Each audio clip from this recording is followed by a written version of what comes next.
Looking at the void within, I avoid without.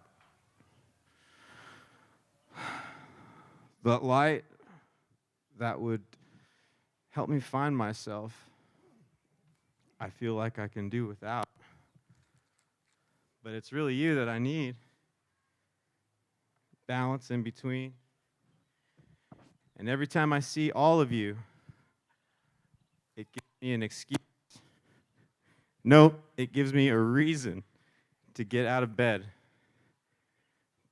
Because when I look at you and see all the love that's in each one of your heads, it reminds me that I have another choice to make instead. So, thank you all. And with that, I think the song, right? Let's do it.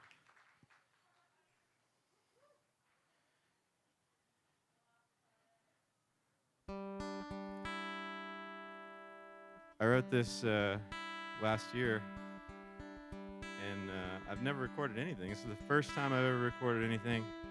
So thanks again for challenging us to get up here and grow.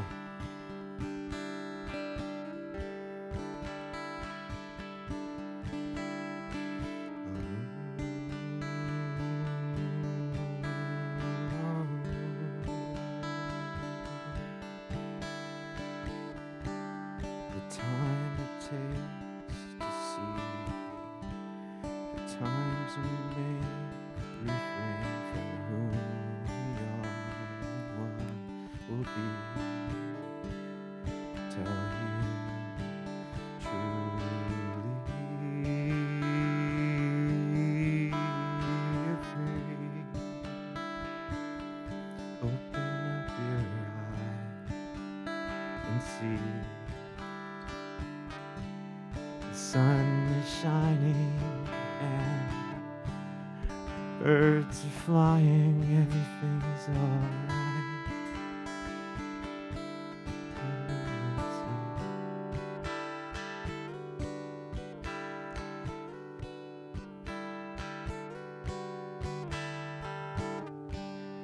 And there you are,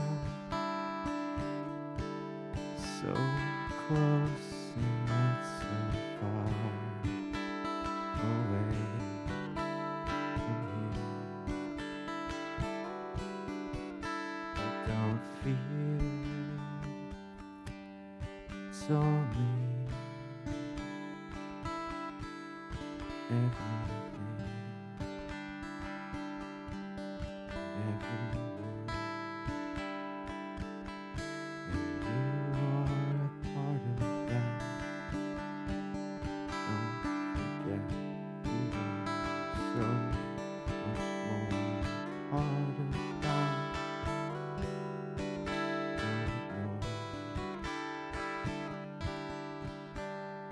I adore.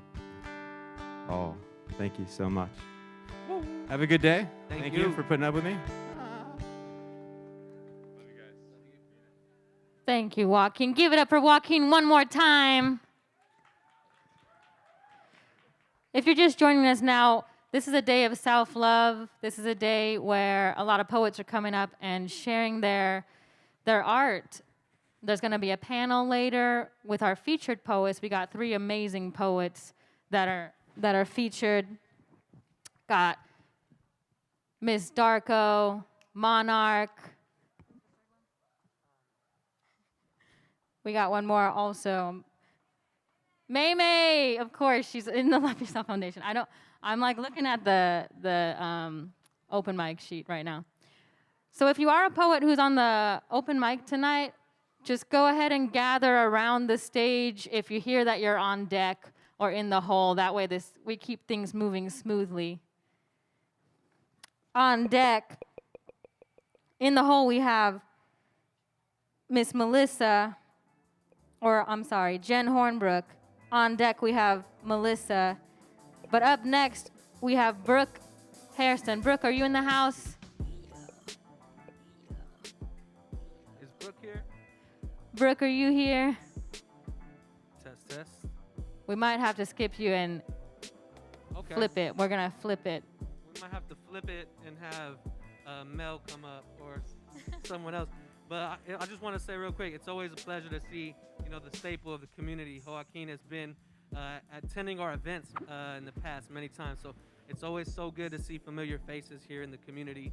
And Brooke, if you hear us and you're out there, come up. We have you on the schedule. But for now, we're going to flip it. How y'all feeling? I'm just going to sit with you guys. So I was writing some poetry the other day, and I didn't finish it. But I thought that I would just share a few lines and then share a song that I wrote. I share it often at the Love Yourself open mics.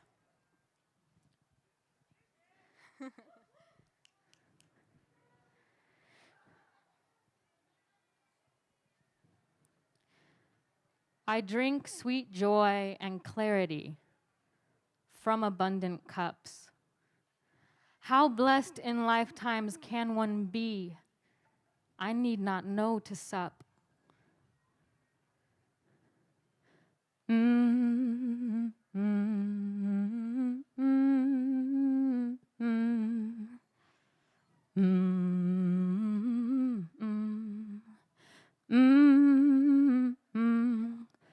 I forget the way you held my hand.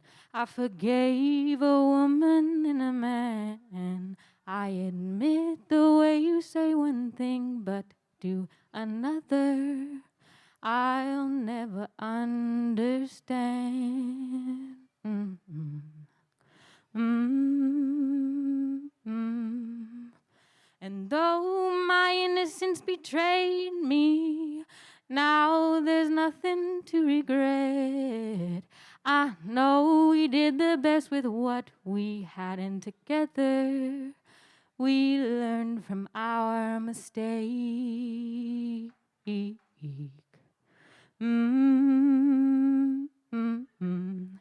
I forgive you and forget.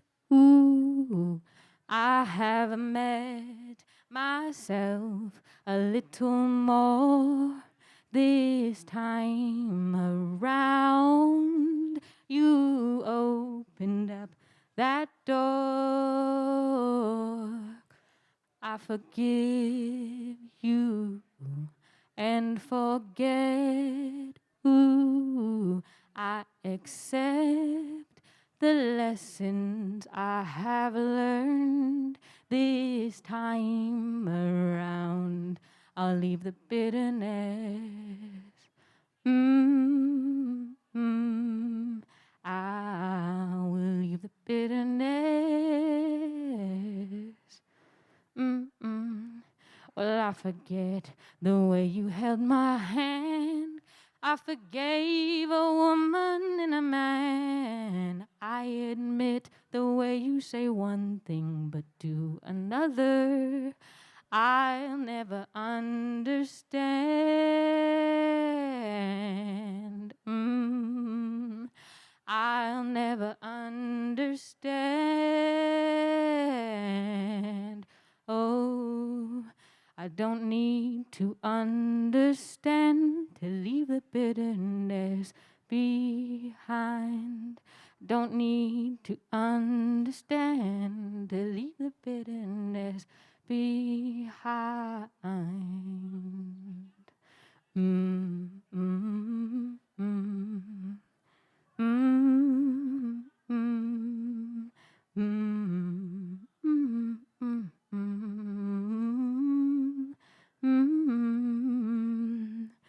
Ooh, ooh, ooh.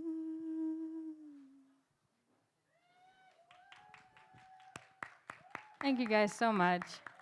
I remember when I would first perform that song at open mics, I would be shaking. And I just encourage you all to not only forgive yourselves, forgive each other, because that's a huge expression of self-love. Even though it might feel like you're sacrificing in order to forgive, it releases you from a bind that closes your heart to all future relationships, whether it's with yourself or others. But I also encourage you to face your fears because, as a testimony, I mean, I felt very comfortable singing that up here. But I can tell you, the first time I did it, my voice was cracking. I was singing off key because I couldn't catch my breath. So just face your fears. Continue in whatever you're doing, and usually the fears are the thing that point the way to the biggest successes of joy and happiness in life. But we're going to keep it moving right along. So, Brooke is not here. Melissa. Come on down, Melissa. I'm so glad you are feeling up to sharing some poetry with us. We're going to hand you a sanitized mic, my wonderful assistant, Brent, my co-host, my partner in crime. Tell us about yourself, Melissa. Thank you, Mel. So I am Miss Melissa. A lot of you guys probably know me as. And I am with Future Makers. And I am out here today also breaking through my fears and leading by example. So hopefully soon maybe we'll see some of the Future Makers up here too. I'm up first. I also just wanted to say thank you to the Love Yourself Foundation for providing this space. As you can see, my voice is still a little shaky. So seeing someone that has gotten through that is very inspiring. Also, thank you to everyone in this community. This is truly where I learned how to love myself at almost 40 years old. Every one of these spaces, I can think of a moment in time that led me to where I am today. So with that said, this poem is called A Beautiful Circle. And I will be looking at my phone here a little bit. So, a beautiful circle. The future begins long, stretched out before us. For some, it feels like it will unroll easy, like a red carpet. But as life grows, it grows wide. So many of us spend time pushing from the middle, hard, on our own. But that only makes the sides come in. And if you keep pushing this way, eventually it will swallow you up. For as life grows, it grows wide, like a circle, until you can no longer see the beginning or the end, only the middle. But that's okay. Just breathe. For it is in this perception that all things happen, right here in the center of this beautiful circle. Some call this self, others soul. It is you. So when life feels wide, in those moments when you can't see out, look in, love yourself.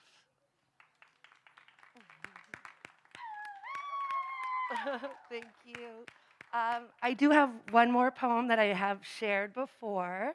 I would like to share it again if that's okay, because it was written for this community. And this one is called A Blank Slate. We are born both all-knowing and also a blank slate. Tabula rasa, star children, connected to the collective, yet authentically you. That all-knowing intuition, that burning curiosity, trust them, for they are why you are here at this time, in this place, to shine, connected to source, yet rooted to earth, seekers of knowledge, of purpose and truth, moving our bodies, creating to create, loving one another, loving ourselves, forgiving one another, forgiving ourselves, leaving ancestral trauma behind, a new path for our children, connected by source, protectors of earth, creators of knowledge, and the purpose is truth. Thank you all so much for being creators and creating truth.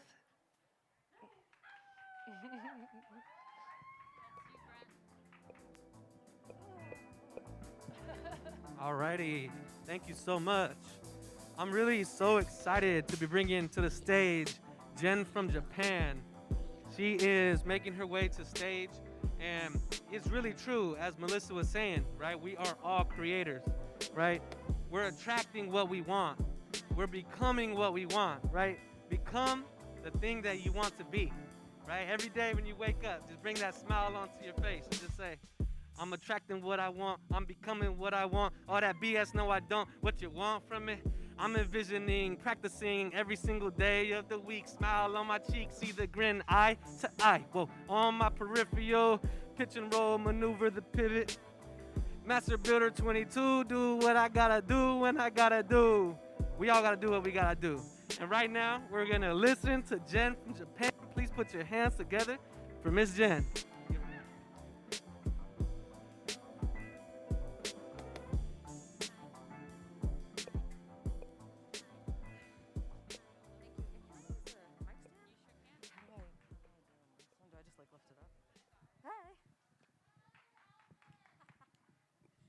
Thank you. Hello. You see me? I was like, couldn't figure out how to use a mic for a second. Sorry. A little bit shorter. Right, down more. Like right here. Yeah. Thank you so much. Y'all are beautiful. Thank you for having me. This is great. Like, the energy is pretty amazing. Ever since I got here, everybody's been so friendly and open and warm. And after being indoors for such a long time, that feels like really good to just like connect. So my name is Jen from Japan. Yes, I am from Japan. I moved to Vegas 2018, so I've been here for a little while now. And to keep in theme, of course, with self-love, sometimes in relationships we forget to love ourselves. And I think it's important to not forget about yourself. And this is a poem that kind of talks about that. This is called Imprisoned. Let me out. Please let me go. He put me behind bars. He blocked my shine. He clipped my wings so I could not fly. Face damp from tears, I cried because he held my heart hostage. And I didn't even know. But it happened such a long time ago. Out from under my nose, it's like he stole it. Here I was thinking he was its protector, keeping it safe. Instead, for love, I was his slave. Me believing his promises of his want to be monogamous, and of course, maybe he believed it too, but with temptation, he became its accomplice. Don't get me wrong, I must confess, it wasn't always dark times and sadness. We had some amazing moments, it's just that cycle always came full circle. After the smiles, it would turn into something hurtful. Then the darkness seemed to overshadow those good times. And no matter how hard we try to start over, rewind, it'd still be the same result. We were at a standstill, a screeching halt. After the first, second, and third heartache, I should have took heed, but my heart always took the lead. My mind only followed a line, allowing explanations and excuses to confuse. I begged and pleaded for him to change his treatment, but it's like every few months his memory got deleted. Hoping he would grow to be better. But that time came to happen never. Hope became my crutch, helping me to stand up strong when inside I was more like silly putty. Eventually started to feel more like a dummy. But I truly felt like I was doing what was right. I put up no fight, sacrificing my happiness for obligation, more concerned with his well-being over mine, telling myself time and time again that I was fine. But I wasn't. I lost myself somewhere in all the forgiving. I questioned my self-worth like a one-person interrogation. Was I not good enough? Was I not doing my job? Hell no, Jen, don't let him make you question. This investigation is over. I needed to really just look at things more closer. By constantly forgiving, I only enabled him, hindering his growth as a man. And it took all that BS I accepted to make me finally understand, thinking I had lost who I was, me. Believing I was trapped and imprisoned by he, not realizing until now the whole time I really had the key. This whole time I've always been free. I chose to be his hostage, his prisoner, his slave. And all this hurt I thought he caused was really self-inflicted. I just didn't want to admit it. I was guilty of commitment. Thank you.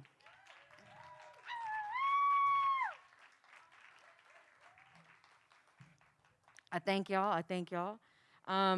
It's really, like I said, great to be here. It's wonderful being a part of this. Remembering to love yourself is really important. But a lot of the times, we are sometimes our hardest critics, so we battle with ourselves a lot.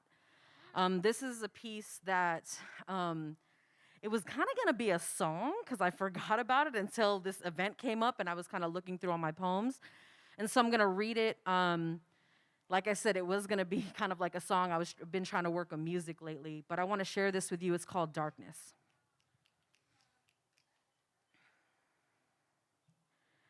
At times, we're our own worst enemy. And because of that, we're the hardest on ourselves. I know that's how it is for me.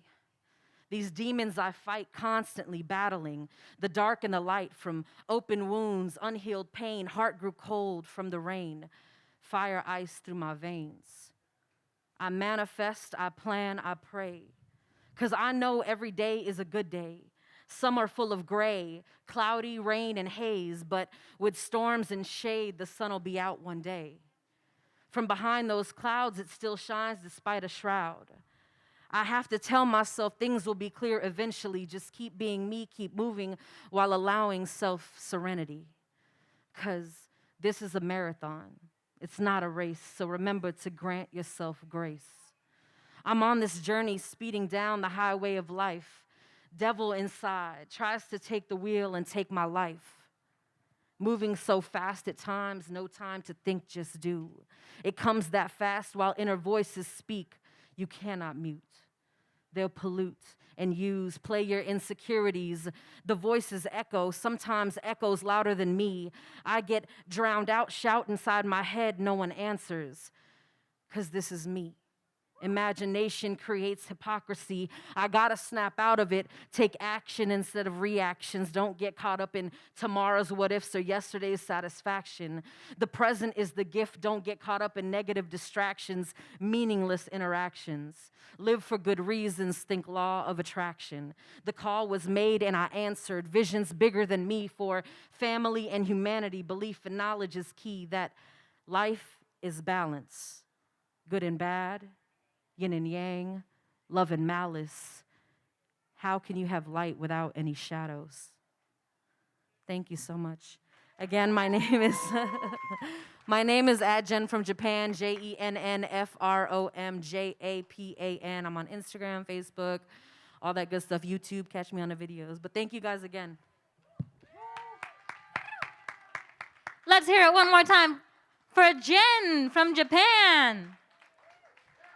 That is Jen, double N, from Japan, if you want to follow her on Instagram. I'm just going to sanitize this mic real quick. We'll keep this one up here. So we have two more poets, and then we're going to be closing out the poetry segment of the open mic. Up next, we got Valerie Kanya, and then we have Jordan Caldwell. So thank you guys so much for being here. If you're just joining us now, this is a self-love event dedicated to self-love. We're sharing poetry, and there's going to be a panel up next. So good. You ready, love?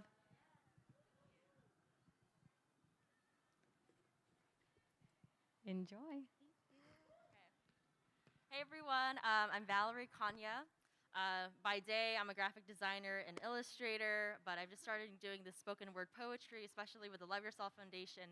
So just thank you again so much to everyone for giving me this platform to express myself. One thing I do want to shout out before I get started is if you did see these little cards around Ferguson's yard, not trash, please pick them up.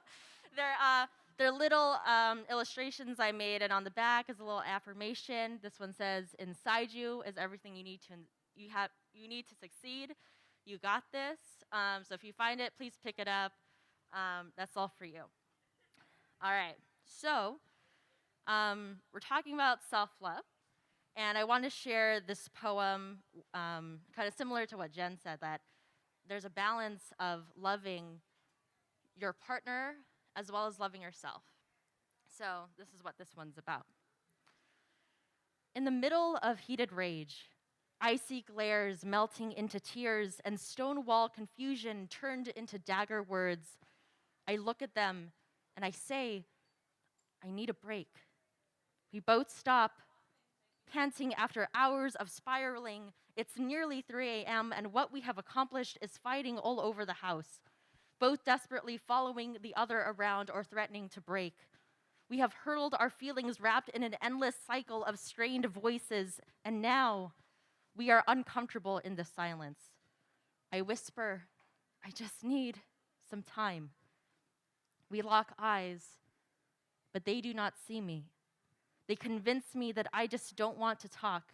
A bad partner is one who doesn't communicate, and if you walk away, then this is not important to you. I feel this small. My voice has been snatched away. I love you. I love you so much. I wish you believed me. I'm sorry. I've said sorry so many times. I wished you believed me, but it is never enough. I have given everything, and it is not enough for you.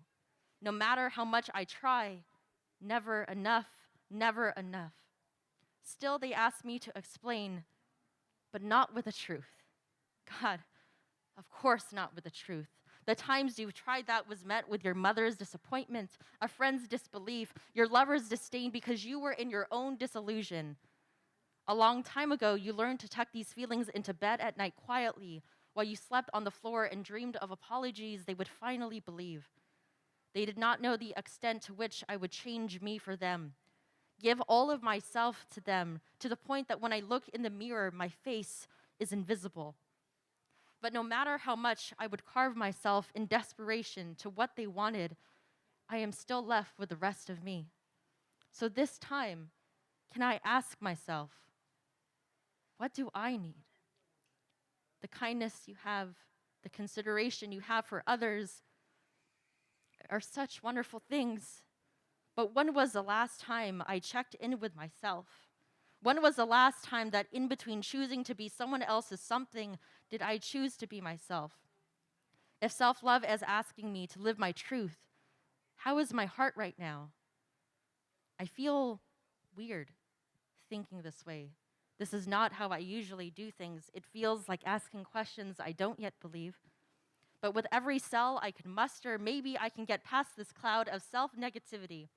Maybe this time I can say my truth. Maybe it is valid. Maybe it's okay to let their feelings be theirs and take care of mine because that's all I can do. That maybe I'm not glass responsible for holding everything up, bound to shatter. Maybe I'm water, an ocean of endless love, not ever afraid to crash onto the shore, a million pieces just like me. But it rises again, and I can rise again. I just need time.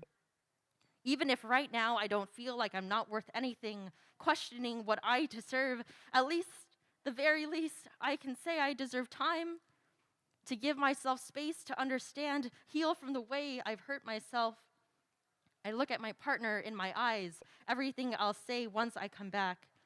I see the hurt and confusion in front of us. I love you, and your feelings matter to me. But right now, I want to love me too. I just need time. I walk to my bed, enjoying the warmth not of another I used to cling on so desperately, but of my own body heat. Seeing that self-love comes as tiny baby steps that will grow into the size of me one day before I know it.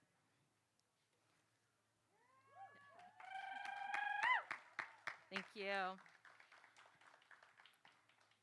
Okay, and then this next one, put in a little higher positive note. I said I was a illustrator and I've been wanting to start like painting murals. So when I saw this open mural call, I was just very eager and excited to do it. So I wrote this mantra to myself I want to share with you all about going after your dreams. Here today, I make a vow to myself. Everything I have to succeed is already inside me. I sacrifice the love of those who held me back and a predictable life to live a life of adventure. It comes with struggle, hard work, and a lot of uncertainty, but it is all worth the risk. If anything is certain, I won't be happy until I try.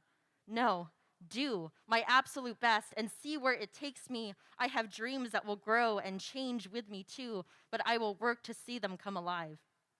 It is not the destination that defines you. It is the journey of passion to move towards it. I can do this. I want to wipe the sweat off my forehead and beam with pride at how I made that. Don't wait for perfection. It will never come, but you come as you are. Learn as you do. Do the thing that scares and excites you. You were born to build. Okay, I think that's my time, y'all. Thank you again for having me. Excellent. Thank you so much, Val, for blessing us with your beautiful poetry. Everyone has a different journey on how we begin writing our poetry. And when we're younger, we're journaling. Maybe we let it go as we get older. But I just want to encourage everybody to, have a self-love practice, whether that's journaling, dancing, whatever it is that you do. We're going to talk about that in this panel that's coming up. But right now, we have Jordan Caldwell. Is Jordan here? Jordan, make your way to the stage if you're here. If not, I just want everybody to just move it in a circle a little bit. Hey, flip it in a circle. Flip it in a circle. Flip it in a circle. Moving, flowing, gyrate, hydrate, vibrate. Hey. Yeah. Flip it in a circle. Flip it in the circular motion. That's how I do my self-love practice. Just spiraling round down to the center. Elbows, shoulders. Hey, yeah. Flip it in the circular motion. Flip it in the circle.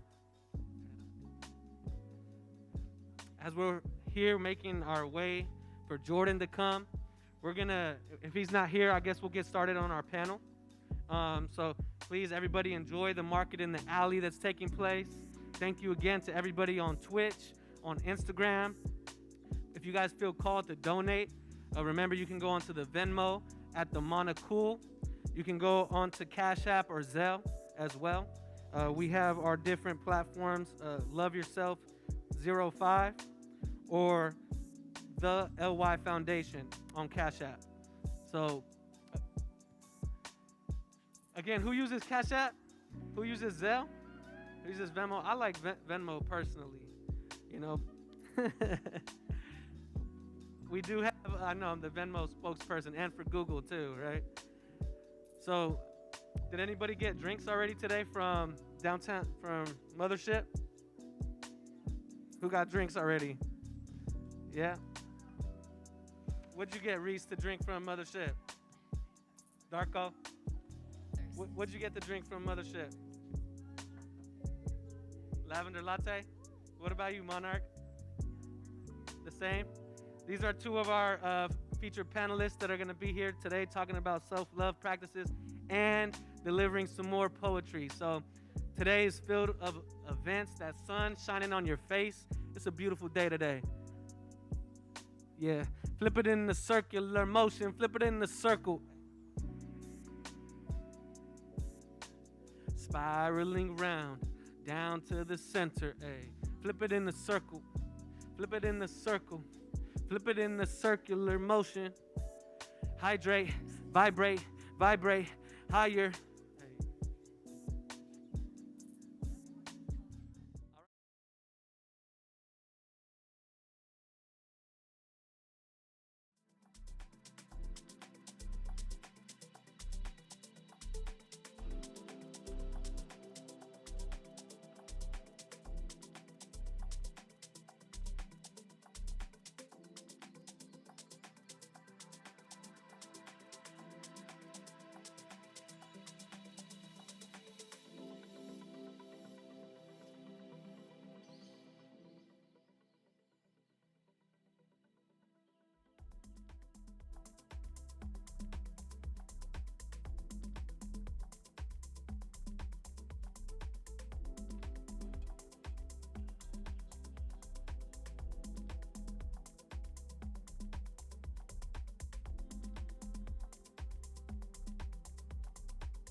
Here with all of you. I've noticed even like being in front of people again, I'm like, whoa, this is weird. But I'm very grateful for it. And I'm so thankful that Fergusons asked us today to be part of this beautiful event all on self-love. Clearly, that's all what we represent as an organization. But even further, with LYF, we hope to encourage people to build a more solid relationship with themselves, to then create a positive effect in their community, and ultimately a more conscious relationship with our planet, because the planet is changing and climate change is happening, and we all need to work together to be able to live harmoniously here on Earth. So, got to start with ourselves first. So anyway, Go off, poet. awesome. Well, I'm so happy and excited. We're going to be talking today to our featured poets, all on self-love, poetry, things that have helped them in their journey, and maybe it'll help you, as you're navigating through your self-love journey, wherever you're at in it. I'm going to let everybody introduce themselves, but here we have Meme Mijares. She is part of the Love Yourself Foundation. She is the executive assistant with us and just my right-hand person in all things LYF. I couldn't be doing what we're doing without her, that's for sure. And then we have Ms. Reese Darko. She is a beautiful, talented poet here. She has an open mic called Snaps that also has been working so hard and delivering community even during the pandemic.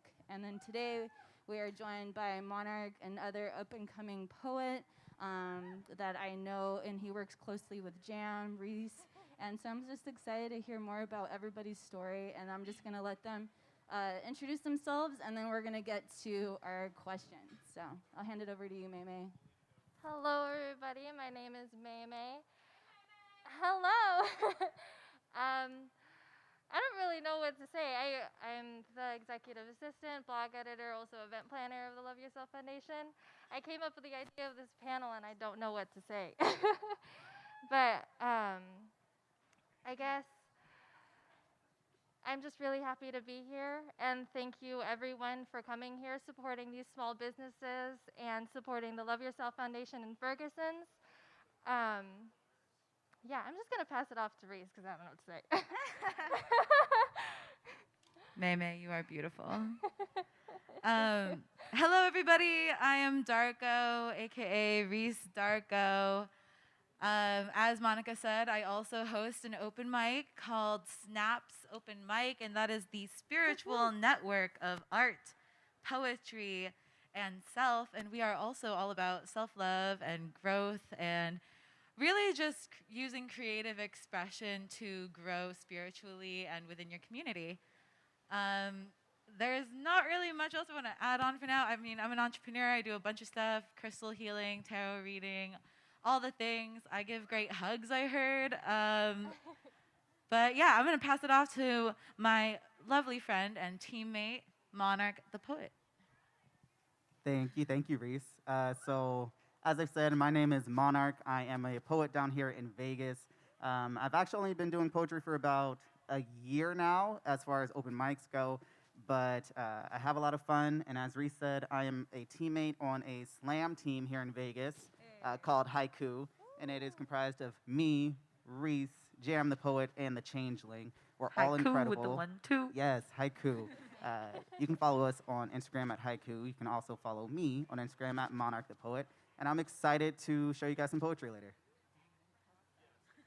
Well, thank you, everyone. I'm really excited to, again, have this opportunity to dive deep with all of you on all things self-love and poetry.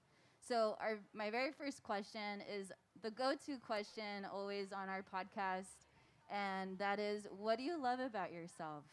And a little bit further, how has this quality helped you in your life so far? And we can just go in order if that's okay with you guys.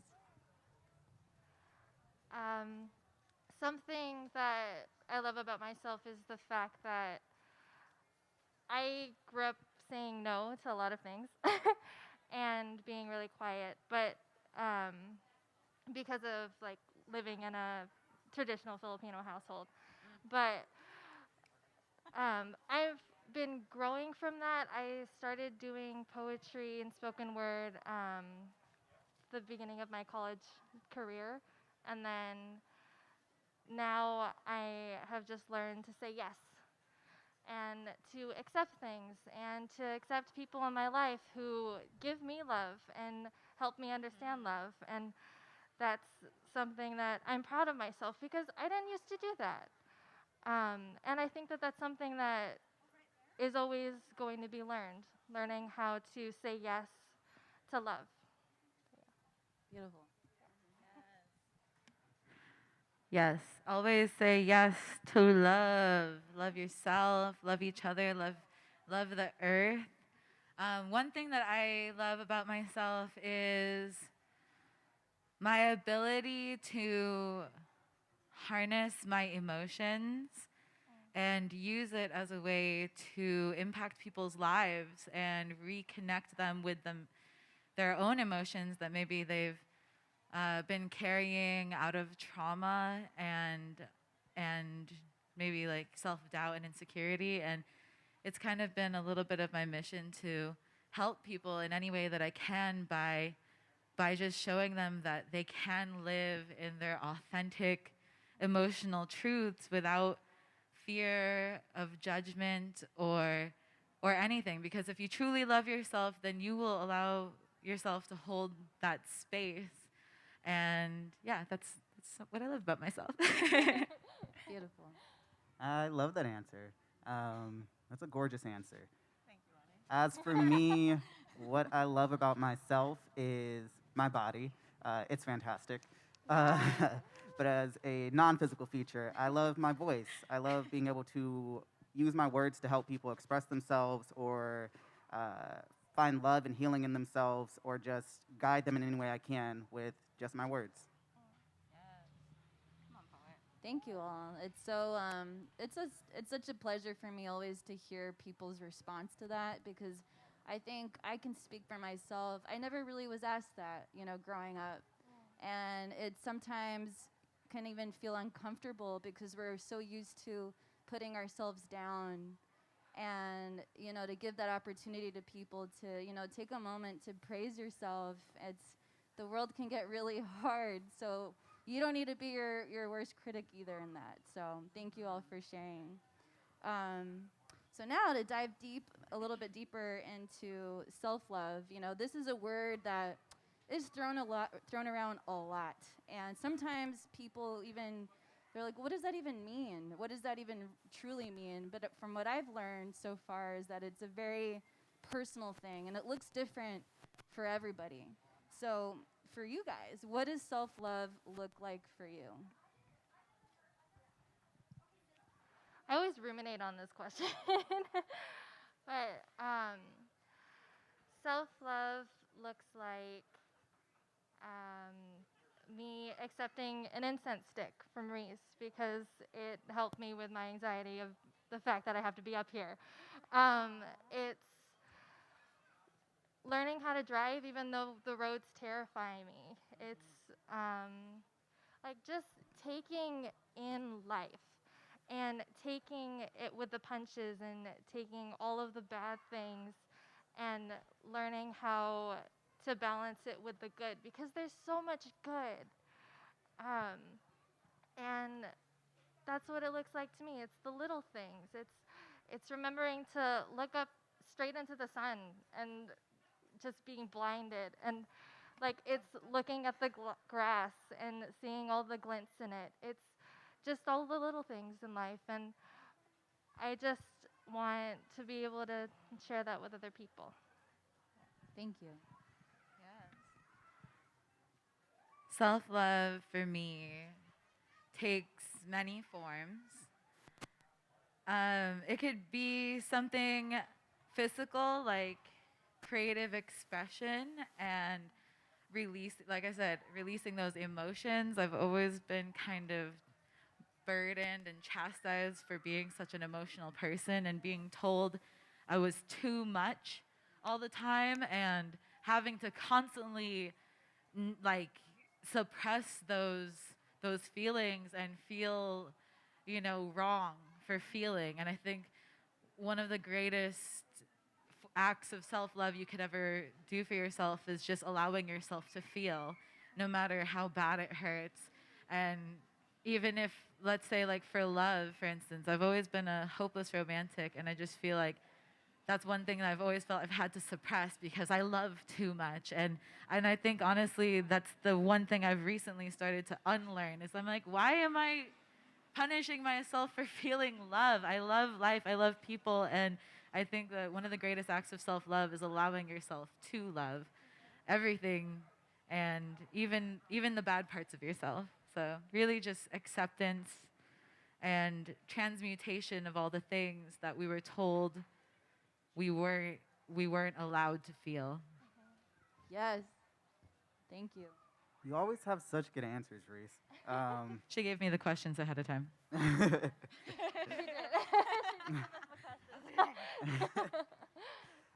For me, self-love is actually the simple things. So a bubble bath, a new book, a cup of tea, and meditation.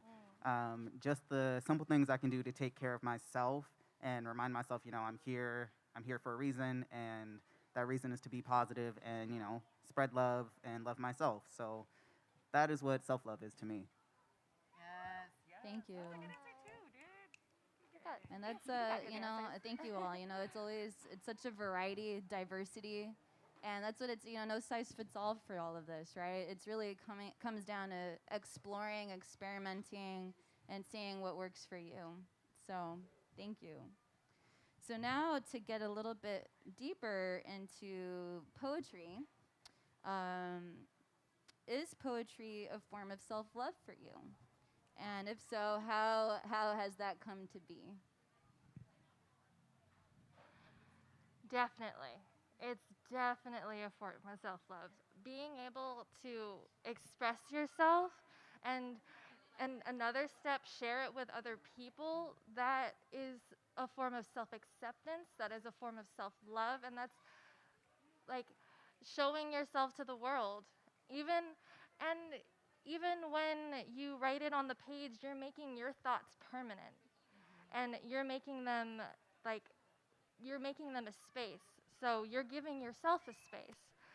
Um, I started writing when I was a teenager. I was in middle school. It was like 8th grade poetry book for like my English class or my reading class, and it gave me so much freedom because there were so many thoughts in my head that I couldn't say out loud, and that's something that has helped me immensely through the rest of my life because I'm a naturally creative person, and it's something that I have tried to suppress because of the environment that I was in. So it's definitely a form of self-love, and I definitely encourage people to do spoken word. I've been doing spoken word for the last 5 years, and it's it's very freeing. Yeah. Thank you. I love that you pointed out about performing too, because that is definitely part of it. And I've been writing since I was 6, just because it was. I always tell people there's 2 different types of poetry, right? There's the poetry that you write to release, and then there's the poetry that you write to share and perform. And I think that absolutely it is a part of self-love because like Maymay was saying, you can't always speak on your authentic emotions, and to be able to put it down in words, like words are spells, yo. Like words are spells. So write that shit down because it allows you to experience your emotions, your thoughts, and ideas in a third-party perspective. And I definitely feel like performing is such a beautiful reflection because you're sharing that truth with people who are reflecting that back at you as well. And you don't know who might be suffering in silence and really sharing those emotions. So definitely, I think it's a huge act of self-love and communal love to write and share poetry. Thank you. Agreed, agreed. Yeah, poetry is definitely self-love. I know I've written many poems that specifically compliment myself in the poem, and I'm meant to perform those because Yes. sometimes I don't say it enough to myself in the mirror. And if I get up on the stage and recite this poem, I have to say nice things about myself now. I have to say it. You have to hear it. I have to accept it. So I definitely think it's a form of self-love. I think it's a way to practice saying nice things about yourself or practice saying nice things about other people. It's a way to express all the negative thoughts and the positive ones. And I think all of that is encompassed in self-love. Thank you. Beautiful answers. So, yes, we have a bunch of poets. So every month at Love Yourself Foundation, we pick a different theme to honor and to write content on and produce content on. And this month for February, our theme is all about mentors. Just celebrating our mentors in life. If you're a mentor too, celebrating the fact that you are a mentor and just really reflecting on your journey and how people along the way have helped you be who you are. So I'd love to just take a moment now and remember some of our mentors that we've had. So I'd love to hear your guys' thoughts, your journeys with what mentors were pivotal for you, and not only in your self-love journey, but also in your journey with poetry. Literally every English teacher I've ever had in my entire life. In fifth grade, my fifth grade teacher, she wrote in my yearbook, "Keep writing," so that one day I can say that I know her. I knew her. I taught her in fifth grade. I know. And that was enough, and that's enough. Just those little like things of encouragement, teaching people how to express themselves, like the fact that my teacher in 8th grade like gave me books as a gift for getting like the highest average in class or whatever, but just the fact that like they are invested in your growth, and like the teachers aren't just your teachers, they're your mentors, and they're the people who like honestly teach you how to even look at yourself or even like look at your growth, and it's inspiring, and that's something that like I will always keep with me like forever. All of the encouraging notes from my teachers and like all the cards and everything, I keep them because that was one of the things that kept me going, and that's one of the things that kept me expressing myself and being who I am.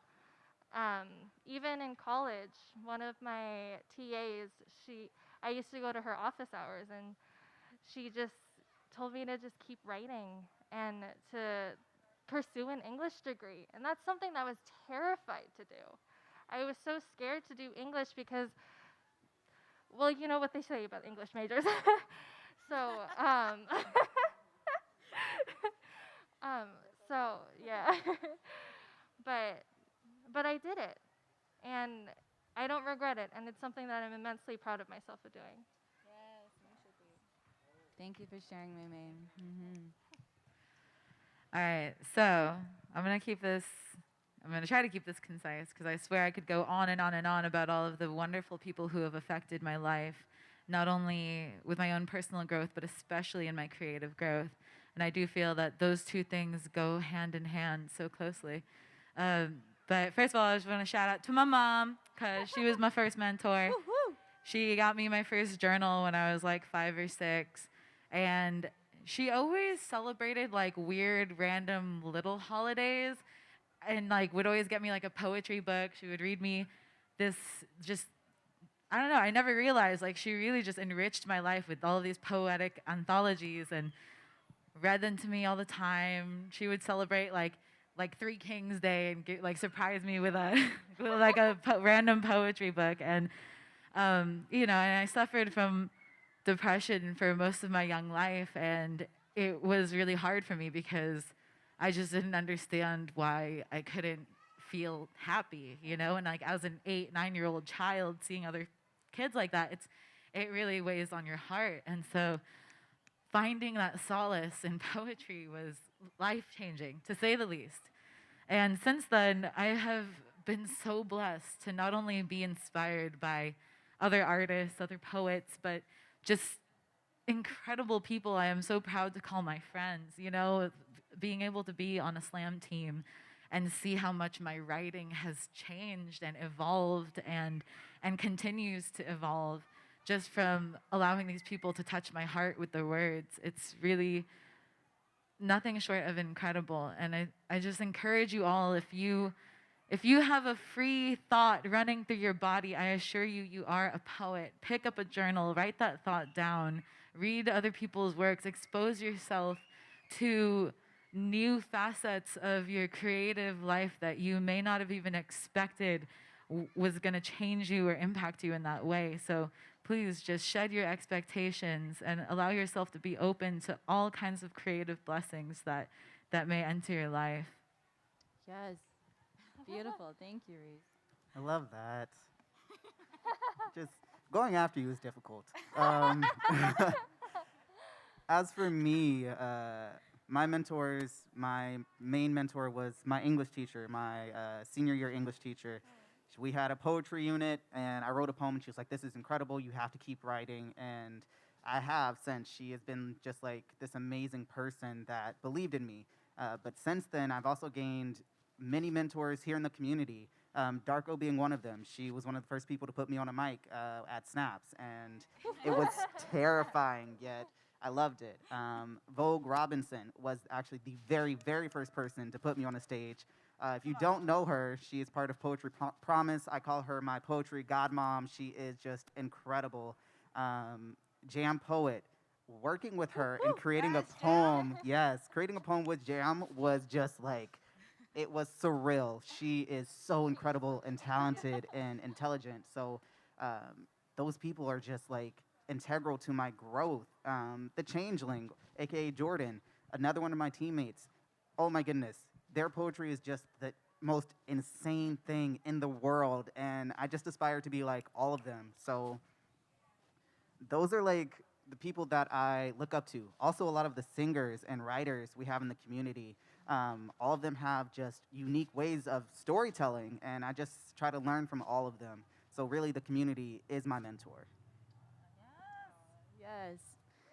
So well said, so beautiful.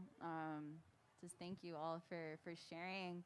I mean, really, it just comes down to just sharing parts of you and thinking about, how can this story not only help me as I'm sharing, but help others, in the process. So I'm so grateful of the lives that those people, the way that they've impacted you, leading you to this moment. And I'm learning and equally grateful and to be sharing this space with all of you and enriching my life in this moment. So thank you. Thank you. Thank you, Monica. Thank you Thank for you, the Monica. platform and the opportunity. So going deeper now on sharing your words with others, at what point did you see like the healing impact that has, not only for yourself but for others too in that process? How is that whole thing just pretty much in the healing process helping you? How has it helped you? Like sharing words. I didn't start intensely sharing my poetry until I joined something called Poets Club. And for some of you who don't know me, I'm actually from Santa Barbara. I went to school at UC Santa Barbara, and we had this Did you go there? Really? Oh, cool. How a small world, really. But yeah, so I graduated in 2019, and for the 4 years that I was there, I was in Poets Club, and that space was beautiful. Like a circle of poets with their pens and their notebooks and their phones, and they're just sharing. And so it was like a check-in, a prompt, and then we had a sharing circle, and then one person would go into the circle, stand on a table, and then share to the rest of the people, and then we would give each other like feedback and everything. And that freedom and that like space of like no judgment at all, it's just I can't describe it. It's indescribable because being able to share your words and your thoughts with other people is life changing. And it was like group therapy, honestly. Um, and like we I have so many great friends from there, and they're going to be lifelong friends. And it's just like learning from other people, learning other people's stories, sharing your own story, and then teaching other people to share their own stories. Like I became the head of the club, and I just spent my entire time trying to teach other people how to share themselves to the world because they're so worth it, and you're so worth like your story is so worth being heard. And that's something that I just want to do for the rest of my life, and that's why I'm with the Love Yourself Foundation, Yes. so that I can help people and encourage people to share their stories and to think that they deserve to be up here and think that they're worth being up here and they're worth being heard. So I just want you to know that you are worth being heard, and maybe one day you can be on the stage. Yes, and I want to just give another shout out to UCSB Poets Club. I mean, thanks to Meme, you know, we met her actually at our very first event that we ever did here in Vegas at Juicy Beats. Yeah. Rest in R.I.P. peace. And it was just just how life would have it that we'd meet Meme and then we'd connect, and then that she tells me that they do very similar things to what Love Yourself Foundation was doing. And then they ended up sponsoring LYF to come out to UCSB, and we partnered on an event. So it's been such a joy just to see how Poets Club has helped me and it helped the organization, and just so grateful that it led us to Meme. So shout out to them. It was fate. It really was. Okay, can you repeat the question? Yes. How has sharing your words helped you, you know, on your journey of healing and just seeing the ripple then that has too of helping other people in the process? All right, so, I mean, damn, where do I even start? I mean, it's helped in so many ways, and I know I mentioned it earlier, but just being able to be a reflection to each other. I've said it before in like this press release interview I had with Voyage LA, but for me, evoking an emotional response with my words is like a chef hearing a burp. I'm just like, yes, I did my job. Like, there's just so much fulfillment, you know, and I call it pulling out the thorn. Like, people don't even realize how many thorns they carry with them. And I think that poetry is such a way of revealing that, you know, targeting it and relieving that pain without being so intrusive. Because people don't realize how much pain is shared between us all, regardless of what it was that caused it. Pain feels the same for everyone. And conversely, focusing on transmuting that same feeling of pain into that same feeling of joy that we all share, I think is one of the biggest reasons why I do this, you know, why I host snaps, why I, you know, mentor people who don't even realize what brilliant artists they've been their whole lives, just bubbling underneath the surface. I do it because of the communal mission of expansion and growth and evolving the collective consciousness. Thank Beautiful. you. So beautiful. I love your answers. For me, sharing my poetry, really originally it was just to get it out there, get it out of my body, help me release some of these things to heal. It really wasn't until I got off stage one day and a woman came up to me crying and she clasped my arm. She was like, I really need to hear everything that you said. That I was like, oh, my words can help other people too. So I still continue to write to heal and release things for me, but I do realize now that some of the things I'm healing from, other people are too. And I should always share it because you never know who might need to hear something you have to say. Yes, yes, yes, yes. Thank you. All right. So now, I mean, we're kind of talking about this throughout this whole combo, but how has poetry enhanced your life? Like, apart from if anything else comes to mind that you haven't already said, any other ways that you'd like to share? Courage. That's that's the biggest thing. Living your life with beauty and courage because that's so freaking hard. And to be conscious in your decisions and what you do, because the thing is that like when you're on stage, like everything that you're saying affects other people, and it will make people feel a certain way, and that's just like everyday conversation. Everything that you do will affect others, and everything that is inside, all of your feelings and everything, that will affect others. And I think that like having the courage to listen to yourself and having the courage to speak what you believe and speak your truth, um, that's what poetry has taught me. Because I was not, you know, um, not very outspoken, very quiet, super shy. I always had like I would walk through the hallways with a book in my face in high school. Like I didn't really talk to anybody else.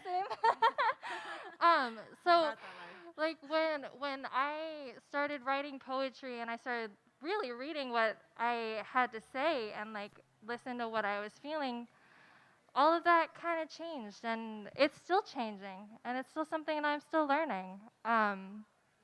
So yeah, poetry taught me courage, and it taught me to listen to myself and treat others just generally with kindness. I love that. Courage. I don't need liquid courage. I need literary courage. Oh yeah, I just need poetry. Yes. Just take a shot of it. um, Poet. So I mean, I've been saying a lot of stuff up here, but at the end of the day, poetry to me is freedom. Freedom to be, to feel, freedom to enact, to create a character. I've been learning, especially, since I've been writing my whole life essentially, I've been reconnecting with my inner child and remembering to not take things so freaking seriously, man. Poetry is fun. Poetry is that voice inside you that is often silenced out of societal norms. So for me, poetry is freedom. Beautiful. Courage and freedom. I love both of those answers. For me, poetry has forced me to be more open. Um, Inherently, I'm an introvert. I don't enjoy actually talking to people, being near people, those sorts of things, which is hilarious since I'm a on a Virgo. slam team. I'm a And Virgo too. Virgo gang, yes. Virgo sandwich. But it forces me to be more open, and I enjoy that. It gives me something to talk about. It is a good way to start a conversation. And it's actually a really good way to meet new people, because if I didn't have poetry, I absolutely wouldn't be here. I'd be at home. You'd be home right now. Yes, I would. Writing with my poetry. face in the book. Correct. But it has brought me so many great opportunities and so many incredible people into my life and so many new friends. It's gotten me to write a poetry book that I walk around with all the time. And it's done just so much for me in this last year. And I appreciate everyone and everything that I've gained in this time frame. Thank you so much. So this question just came to my mind, and I think it's a nice way to kind of reflect on where we were a year ago and reflect on where we are now. So much has happened, and I mean, we all know what's happened. We've been locked up, but now, here we are slowly emerging. And I know my life drastically changed for the better, amidst the darkness, amidst the difficulty. I actually, I'm grateful to say that I feel like I did what I could with it, and I grew from it. So I want to know, what are some pivotal lessons that y'all have learned thanks to this past year that you feel is going to help you for the rest of your life?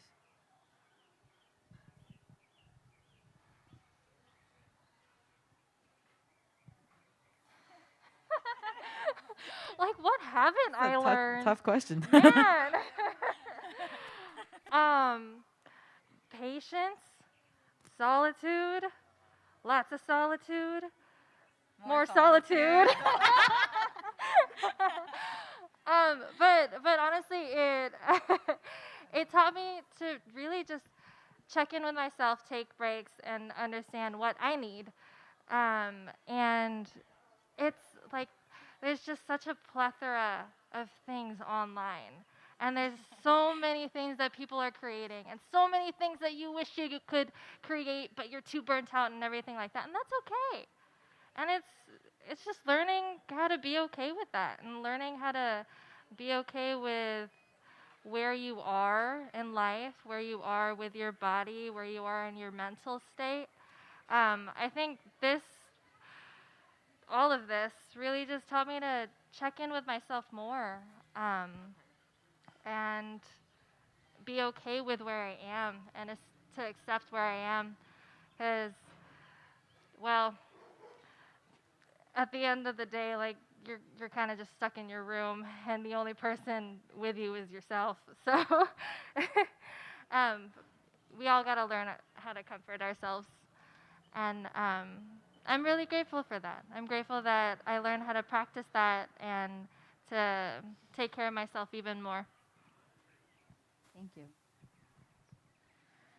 Yes. Two things. So I think over this last crazy year, I think at the end of it all, I think the greatest lesson here is just learning what brings you peace, maintaining that peace.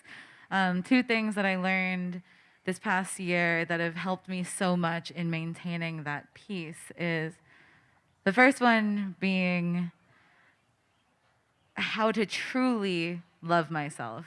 Because I've been, running snaps for a couple years now, and I preach it until I'm blue in the face, and it wasn't until I was alone with myself in silence that I realized I wasn't really holding true to those ideals. And so to really hold space for myself and accept the things that I cannot control and continue to grow and impact the things that I can. Patience was definitely a huge one, but the other one specifically was detachment. I think just detaching myself not only from physical things, from people, but also from ideas and from self-defining ideals, like even with poetry, I experienced a few writer's blocks over the last year, which was terrifying to me because I was like, am I even a poet? What? Oh, and that was terrifying. And it's just remembering that before I was ever a poet, I was a human, and that humanity and reconnecting with yourself in that way is what inspires you in any creative avenue. So yeah, definitely real self-love and detachment. Yes, thank you. For me, what I learned in this past year is the difference between being alone, and feeling lonely. I enjoy being alone. I can read my books. I can sing at the top of my lungs. I can, do whatever I want. I don't enjoy feeling alone. I don't like the feeling of not thinking there are people around to support me, not being able to connect with them, communicate with them in the way that I need to. And I learned that feeling lonely is just missing my friends. I miss that connection. I miss all of that. So I enjoy being alone. I don't enjoy feeling alone or feeling lonely. And I've learned that difference this year, and it really helps me take care of myself because now I can, determine if I'm feeling lonely, I can reach out to a friend. Or if I'm feeling alone, what is the root cause of that problem and how can I fix it? So those are pivotal things I learned, and I think they'll help me for the rest of my life. Thank you guys. Thank you for your honesty and your vulnerability. Yeah, very true. So thank you. We have 10 minutes left, and I wanted to know if anybody is curious, wants to ask our poets a question. We can definitely take a question from the audience. Oh, crowd questions. Ooh. Ask me anything. I'm an open Anything. book. Same. Go for it.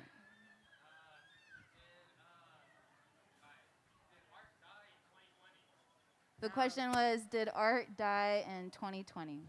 Absolutely not. Art's thriving now. Thanks, 2020. Yeah.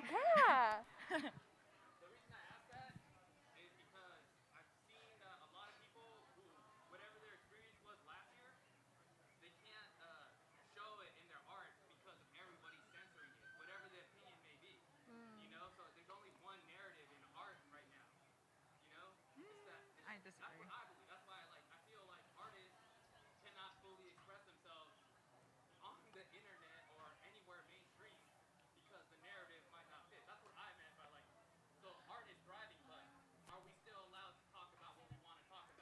So here's the thing about art. Art is for the artist.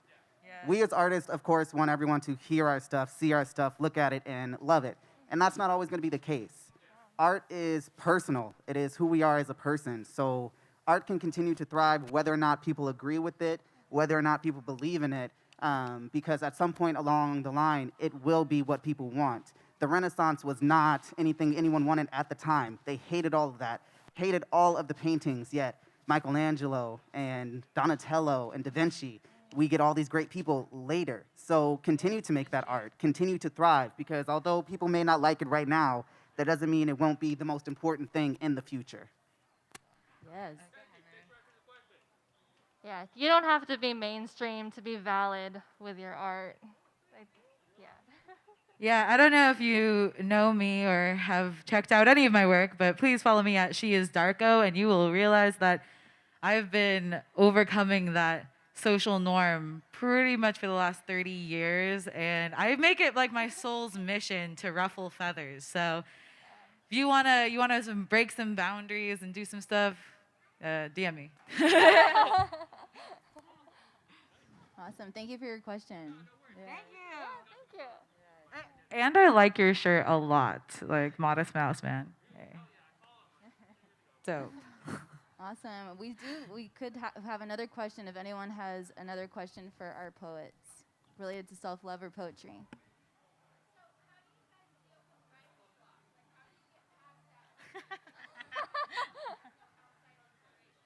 Her question was, how do you deal with writer's block when there might not be outside inspiration to help you?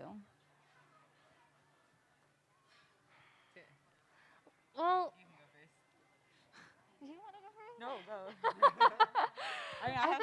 I mean, I've dealt with writer's block this past year. To be honest, I haven't really written a poem in a year, or at least like seriously.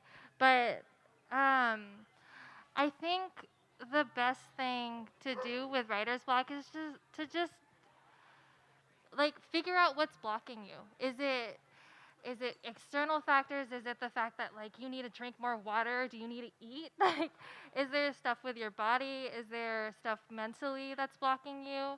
Talk to a friend. Honestly, whenever I am blocked creatively, I just talk to my friends about like what's going on in my life, and that immediately makes me feel better. And it also immediately checks like what am I thinking about right now? What is something that is poignant in the conversation? And that's something that helps me a lot. I went to a Poets Club meeting, even though I have graduated already and I have no business being there, on Zoom. And that was enough for me to actually start writing again. So just surround yourself with people who inspire you do things to take care of yourself and to figure out what is blocking you creatively or whatever is going on in your life, and um, that'll help. Sometimes even taking a walk, just changing your perspective, changing your environment, yeah, changing the scenery. It's enough to um, to take everything away because we're very here, and it's easy to get lost in here. Um, Yeah, this is a labyrinth up here. Good luck. Good luck. I also just picking off of what May just said. You can take the poet out of poetry club. You can't take the poetry club out of the poet, though. I yes. feel like that is a fundamental truth.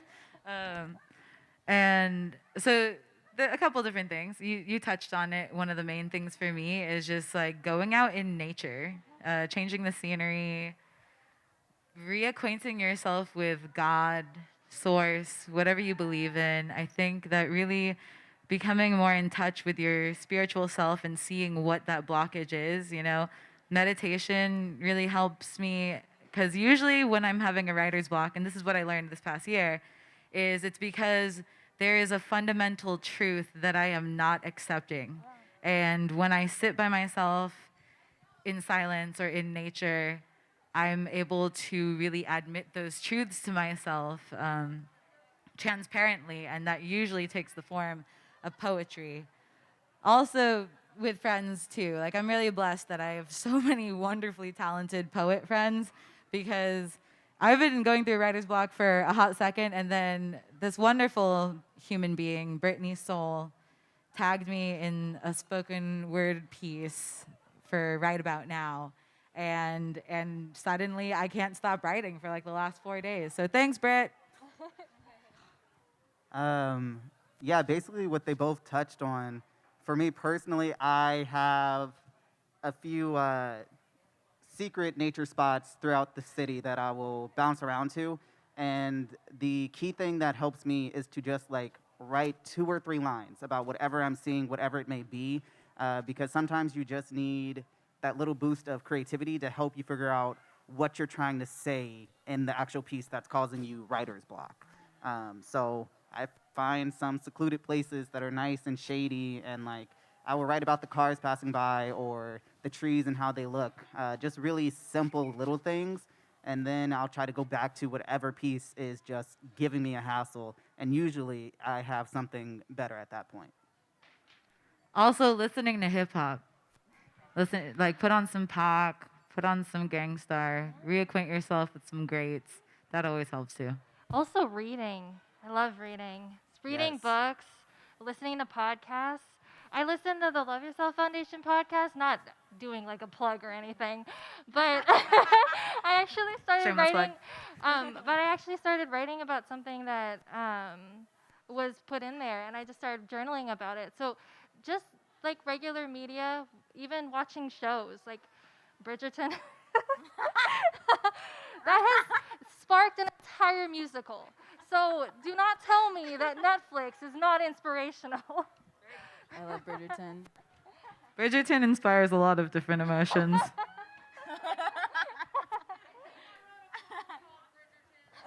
You should. We Share should it make it a next group time. piece. Awesome. Well, thank you so much for your question. I really appreciate hearing from our poets. I always learn so much when I get to have conversations like this. So I'm so grateful of all of you. How can people find you? How can people connect with you after today? I am on Instagram. My handle is Maymers. It's May as in MEI _ MERS, MERS. And you could also, an easier way to find me is go to at the LY Foundation, and I'm tagged in a lot of posts. So that's it. That's another way to find me. But yeah. Yes. You can find me, like I mentioned earlier, at She Is Darko. You can follow me also for my event page, which is Snaps Open Mic, just like, snapping your fingers, snaps. Also, you can find me just hanging around downtown. I'm always around here doing some kind of shenanigans. But yeah, And find me every other Saturday at the Union House in Spacecraft Studios, hosting Snaps. Yeah. Yes, definitely go check out Snaps. It's always incredible. You can find me on Instagram at Monarch the Poet. I'm also on Patreon, the same Monarch the Poet, and you can get my poetry book that I have here, and you'll hear from it later, for as little as $3, which is insane. What? Hilarious. Shut up and take my money! Yes, thank you. I haven't heard that in forever. I love know, that. yeah, that felt good. That felt good, thank you. The last place you can find me is actually on Spotify. I do some daily mantras there. They're called Monarch's Mantras. Yes. And they're just meant to uplift you, and I try to upload as often as I can. Yes.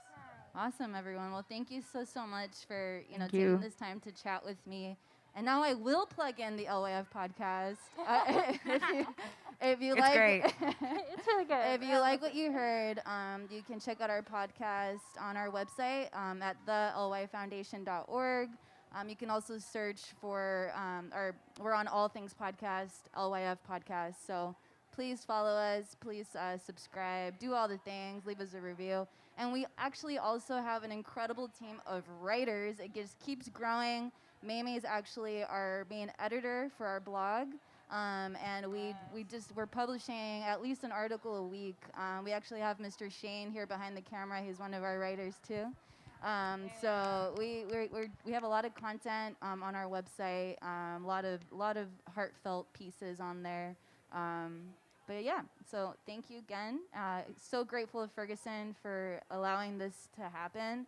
And so grateful of Maymay for thinking about doing a panel and just getting the opportunity to dive deep with our featured poets. So now I'm going to hand it back over to Ms. Mel and Brent. And now we're going to get an opportunity to hear beautiful poetry from these three amazing humans. So be sure to stick around. Thank you, everybody.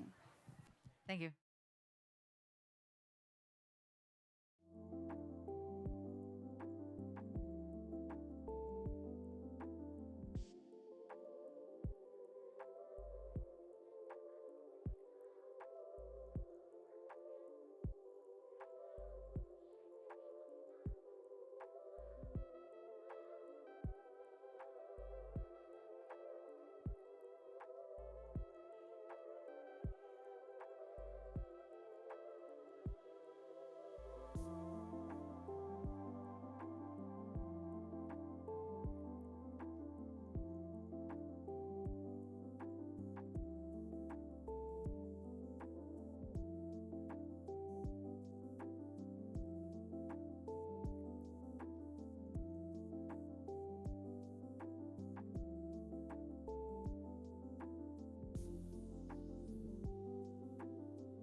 It's so nice to sit down and actually hear all the inspiration that they use and who their mentors are.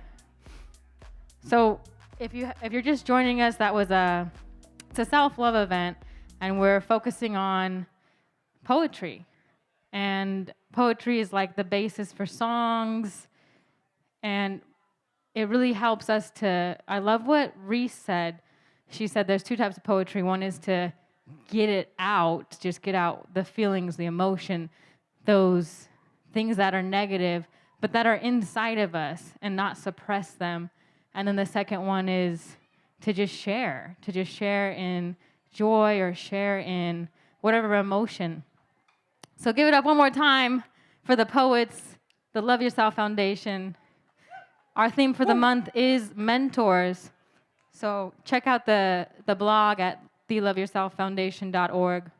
We're going to keep it moving right along. We have our features now. We got 3 features, the ones who are just up here. And we're going to bring up Miss May May to share some of her poetry. Please put your hands together for May May, making her way to the stage.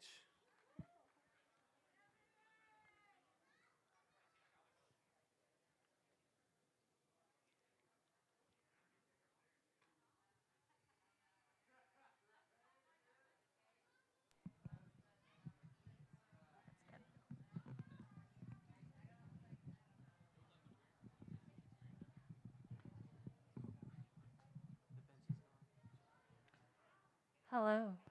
God, it is so bright up here, Jesus. But hello, again.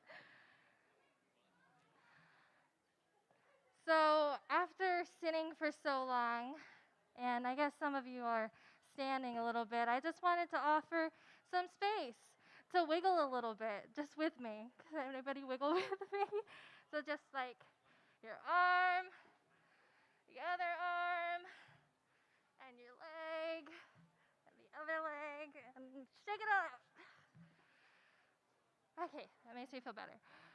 So my name is May May, and this is honestly so beautiful to see, just everybody here. Um, and so I wrote this poem back in 2014. So as my fellow poets know, I'm bringing back some old shit. Um, and I was 17 then, and I'm 23 now, which puts that into perspective. But I wrote this imagining what it would be like if someone loved me like their favorite book. And if someone loved me so hard that my pages started falling out and they just had to tape me back together. So I revisited this poem after a breakup of a relationship that was like 4.5 years. And I needed to remember what I wanted and how I wanted to be loved and how I wanted to be treated. So this is Creases.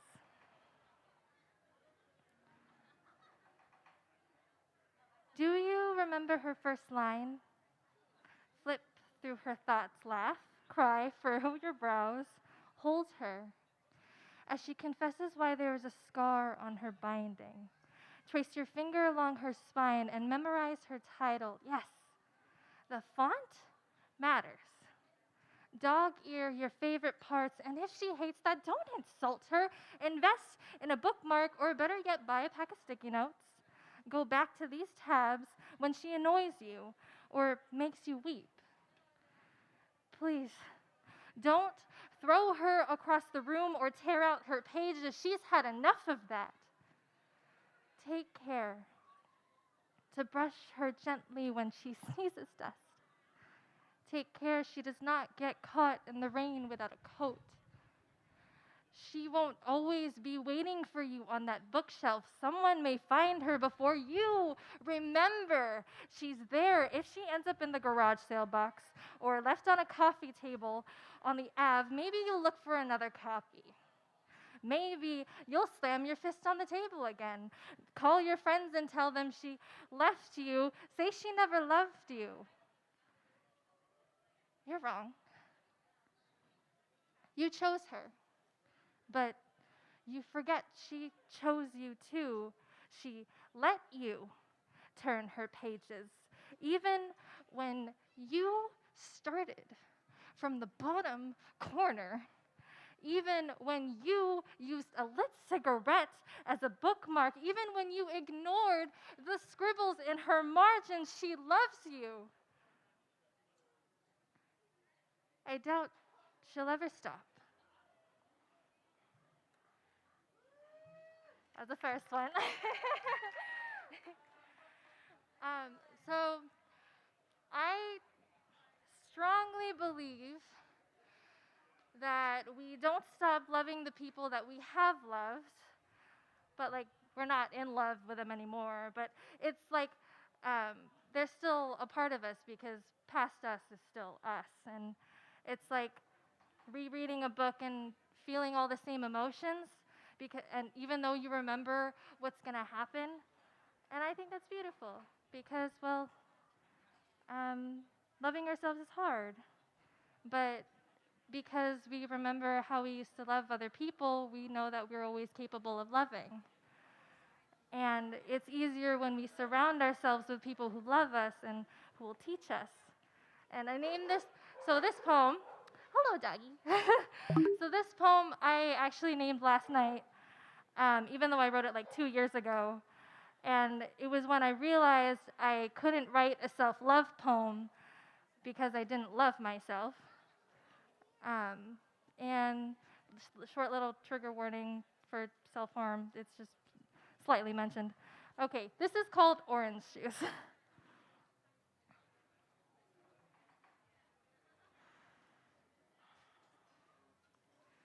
I do not love myself, but I'm trying.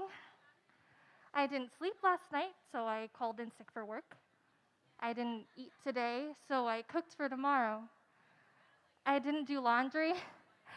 I wear a dress and no socks. I turned therapist for my mom for 3 hours, but it took me 2 to tell my therapist about it. I found the scissors she had, put them back, and lotioned my fading scars. I go to the ocean under stars, wanting waves to take me away. I watch them anyway. Listen to them whisper, don't, over and over, because they know I am looking for the ultimate love, and I won't find it at the bottom of the sea, but in the glass of freshly poured orange juice you gave me. And the jacket you let me cry on. You washing dishes that are obviously mine, and at your birthday party. I find love in kisses on cheeks, my tears on stuffed animals that aren't mine. Love in the kick of autumn leaves and twigs, my brother laughing as he plays in the snow, when my sister yells, Arthur! When I walk out the door with her dress on. Sinigang to share on a cold winter evening. Guacamole I didn't even have to lift a finger to make. I am so lucky to have you, to remind me there is up when I only know down, to teach me what love is and how to pour some for myself.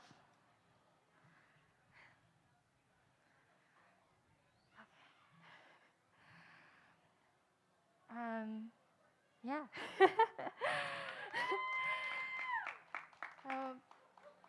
This last poem I wrote my second year of college because I didn't want to get too bogged down, and I wanted to tell myself, don't get yourself bogged down, don't take on too much. And well, I did exactly that, and this is the poem that's the result, and it's honestly how I feel today. But there's still love and self-love in realizing your mistakes and when you take on too much. So this one is called To the Restless.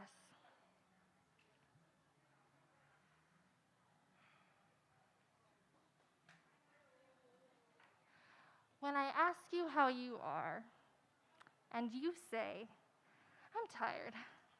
Atlas, don't you worry. I'm no Hercules. I'm not here to trick you. I feel the same weight on my shoulders. Share a moment where our strength collides and our world's weight levens. You, scholar, friend, boyfriend, girlfriend, partner, sister, brother, daughter, identities you struggle to juggle until one falls and threatens to topple it all, God. We are so tired. And you know what that means. That means, fuck, Why is my professor talking so fast? This is going to be on the test. I don't know. I have to get it down. I have to somehow get it from my head to my hand to my pen to my paper and not lose myself on the track there. It means I have so much in my mind. My heart can't take it anymore. It means I am pedaling like hell, tripping over my feet or scooting along. I'm sorry. I didn't mean to bump into you. I'm sorry.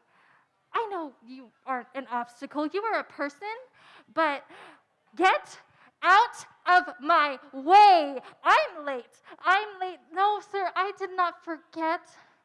I just remembered all of the other things I have to do first. You are on my checklist. I promise I will get to you after I check my mail, try not to fail, answer this question, understand this lesson, not forget my glasses or my keys. God damn it, these are not real pockets. I feel like I'm forgetting something. Shit. I have work today. There aren't enough hours in the day to remember the last time I ate. To remember to call my sister because I miss her. To remember to look up and keep my eyes on the monarch as it passes. Atlas, look up with me. You see? Memorize how the amber glints in its wings. We forget the things on our checklists are not living and breathing. Shirk the world off your shoulders like a coat. Hang it back on its axis. Come sit with me. Guzzle down a cup of tea and let the warmth fill your empty belly. Here, wrap yourself in bed sheets straight from the dryer. Don't forget, you are worth picking back up. We are tired.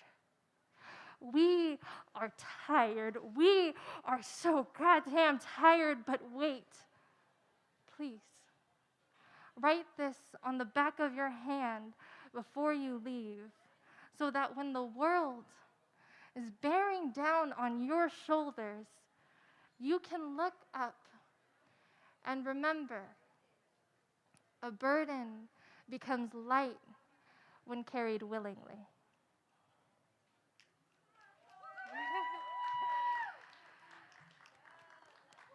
I don't know where I am on time. Am I okay? Okay.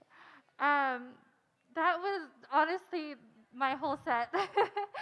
But thank you, honestly, for listening to my story and for taking the time out of your day to celebrate self-love, because all of this is so beautiful. And honestly, I want you all to give yourselves a round of applause because you are here and you're still here.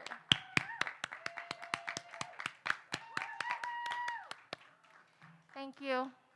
My name is Maymay. You can find me at Instagram on at Maymers, MEI_MERS, and at the LYFoundation.org, and on Instagram at the LY Foundation.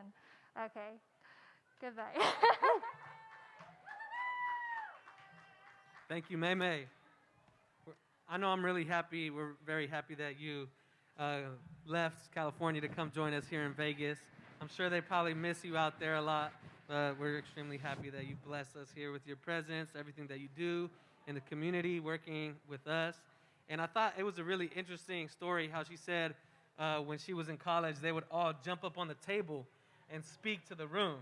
I mean, it takes practice, anything that you do, but public speaking and delivering your poetry up on a table in front of everybody, that's a great way. And we have up next, who do we have coming next? Up next, we're going to have Monarch come up to the stage. It is my great pleasure to welcome Monarch. Monarch is an up-and-coming poet and wordsmith. His poetry style is ever-changing, but one that is for sure he'll keep you entertained. Everybody, welcome up Monarch, the poet.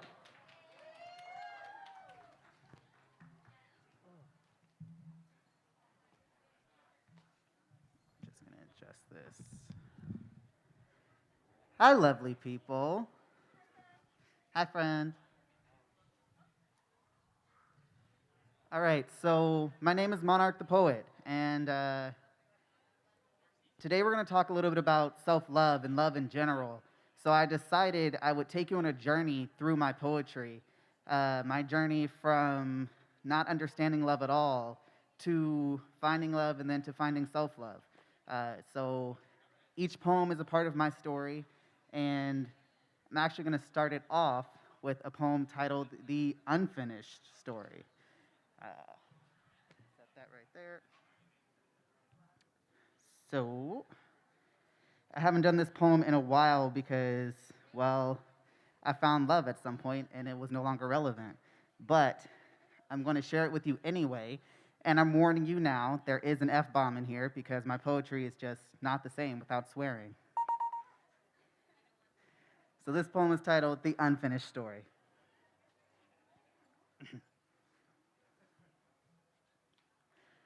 I am an open book, but that does not mean I'm easy to read. I'm not a book you should pick up if you're not committed to learning a new language. But don't fret.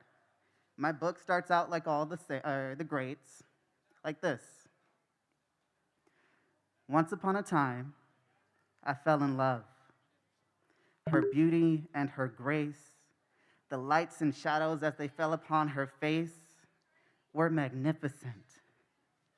I was enraptured, captured by her laughter. She was everything. And I am fucking lying. I've never been in love. I don't know the feeling. It's probably healing, but I've worked so hard on healing myself, I don't think I need it anymore. Apologies to my exes because I've said I love you more than once or twice. I'm cold as ice and I know it. I say I love you, but I don't show it because I don't know it. Could I learn? Yes, but that's a quest I'm not willing to accept just yet. You see, if there was a college of love, I wouldn't have flunked out. No, I would have never gotten in. Rejection letters are my love letters, penned in blood without heart. They are my peace, my indifference, my art. Hanging on the walls of my cluttered being, their frames shiny but misaligned, as if Picasso organized my mind. Painted pictures of perfection permeate my perception of people, but perfection is a pipe dream that's often lethal. Lucky for me, I'm still alive. All of my perfect relationships have died, slain by the double-edged sword of silence. So much time spent writing rejections, no one ever thought to finish writing the story. Blank pages make for great kindling, so the book of me is constantly burned. The ashes of my pages drift away like a summer breeze. Scattered, they fall, nestling into the dirt, fertilizing the earth and giving birth to a sapling, a baby tree, a baby me, bright-eyed and hopeful, reaching out for nutrients, trying to grow, only to learn it will become another book, still unfinished, still without love, a fairy tale with no ending.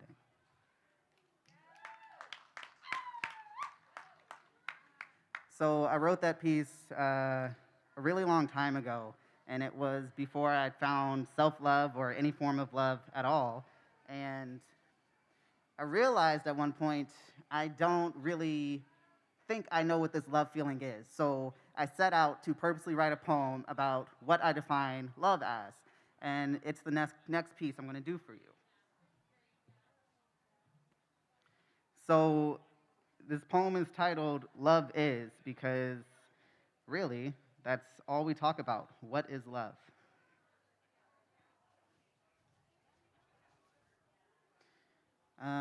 Like maybe I'm going to give a small trigger warning for a mention of overdose, but that is it.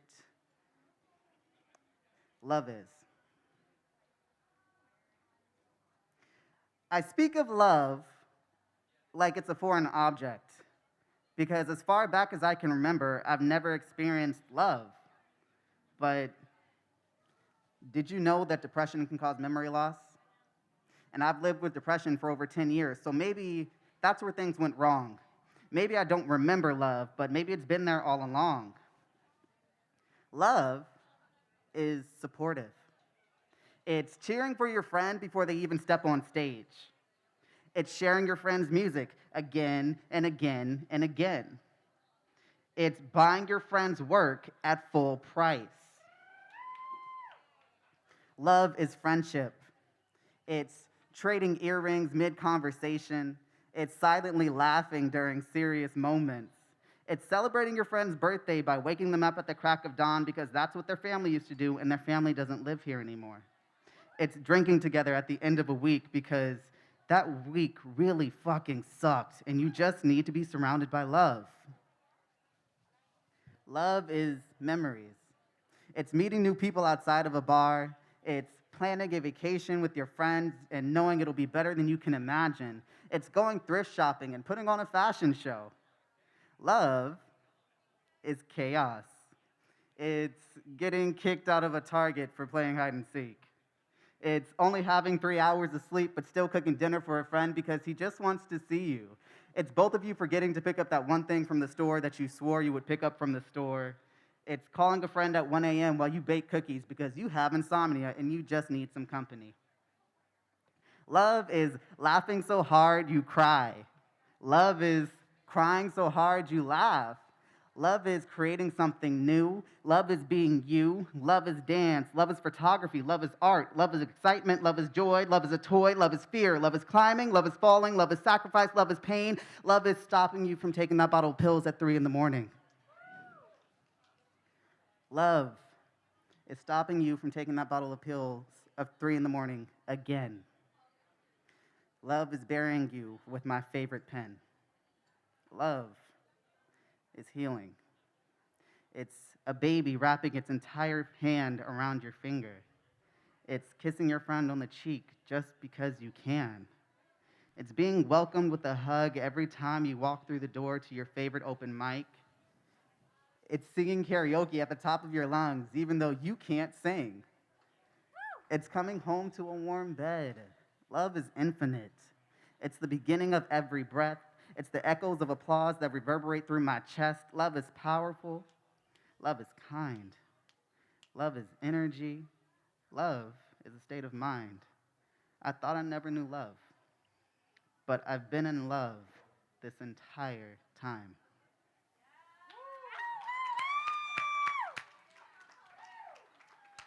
Thank you. I appreciate you all. So this next poem I'm going to do is one that actually won me a slam championship. It is titled Summer, and it is, I'll say, my first ever real love poem, and it can be to yourself or to another person. So this is Summer.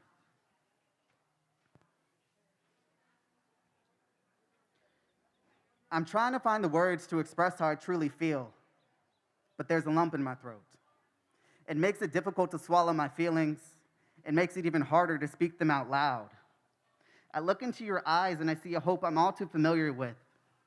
Sometimes I wish it would fade so I didn't have to see my reflection in its gleaming surface. I don't love myself the way you love me, and I don't love you the way I love myself. I have so many lessons to learn, trenches to climb out of, memories to unpack, and I don't want you there as I backpack through the valleys of my vacant heart. But I can't let you go. Being near you is like lying in a meadow and watching the clouds roll by. It's hearing waves crash against a sandy shore. Your energy is the same as a handwritten love letter sent from 3,000 miles away. Looking at you is like watching flowers bloom at the base of a waterfall. Touching you is like taking a bite out of a sweet summer peach. Hearing you speak is an April shower. Drench me in your love until I'm chilled to the bone. I need you to seep into my soul so you can understand what I am feeling, because I myself can't even comprehend it. But what I do know is being away from you is like a log in a campfire. It's sore muscles after a treacherous hike. It's watching a house of cards collapse. It's a summer day in a car with leather seats and no AC. Jesus Christ, I've never been more petrified. The scars of my past grew roots strong enough to burst through concrete, but you took care of me like a souffle fresh out of the oven. You believed in me, though I think of myself as some sort of mythical being. Oh, I am beating around the bush, looking for every way to say three little words without actually saying those three little words. I want to say them though. I love, you are everything that I was missing. You are everything that scares me. The crown you wear is well deserved. I'm not even worthy of your audience. Your beauty is a river shaped by time. Every second spent with you is one I wish I could rewind. Damn, there is a lump in my throat and butterflies in my stomach. You've taken refuge in my mind and you sit on top of the word perfect. But perfection is a dangerous title to hold. An untamed flame, a grenade with the pin pulled, a crown made of poison ivy, a beautiful concept that shouldn't exist, yet here you are, sending sparks through the forest I built around the fortress of my spirit, burning a path straight to me. I love everything that you are, everything that you will be. I love you loving me. I love you.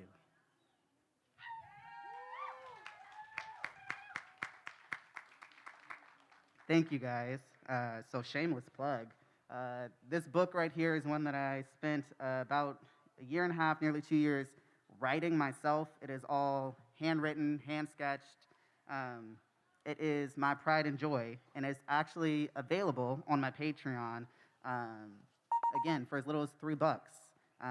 You can follow me on Patreon at Monarch the Poet. You can get a digital copy of this book because this is the only physical copy. But you can read all of my poetry and find ones that should resonate with you, or find a favorite. But definitely check me out on Patreon. And for now, I will get to my last poem, and it is my self-love poem. It is brand new.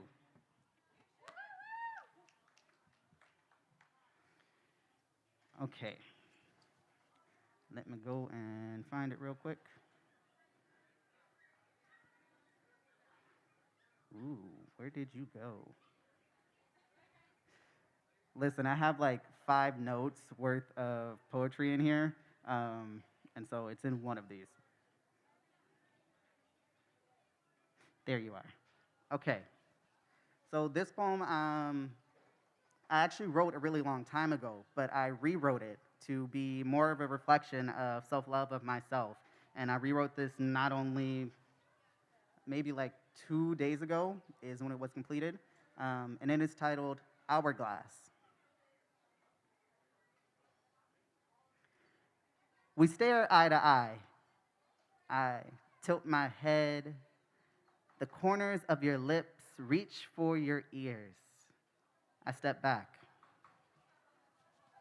For the first time in years, I see me, a young black man, knowledge in his eyes full of wisdom he never actually wanted to obtain.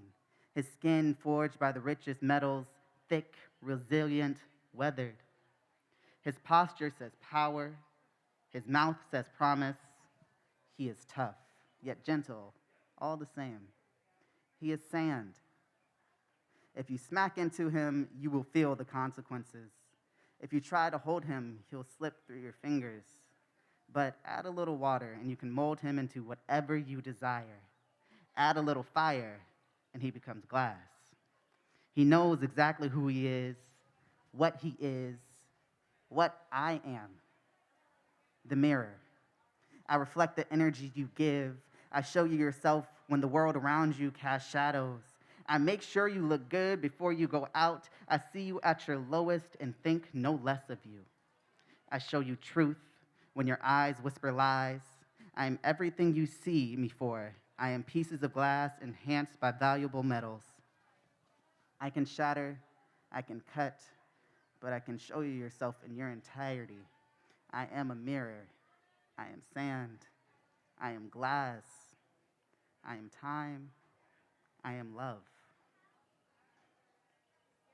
Thank you.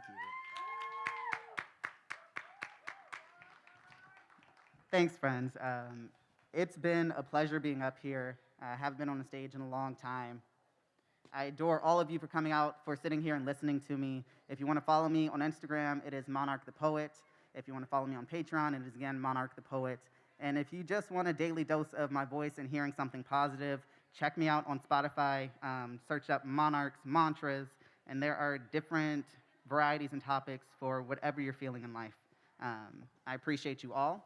Shout out to the Love Yourself Foundation, and it's been a pleasure. Thank you so much.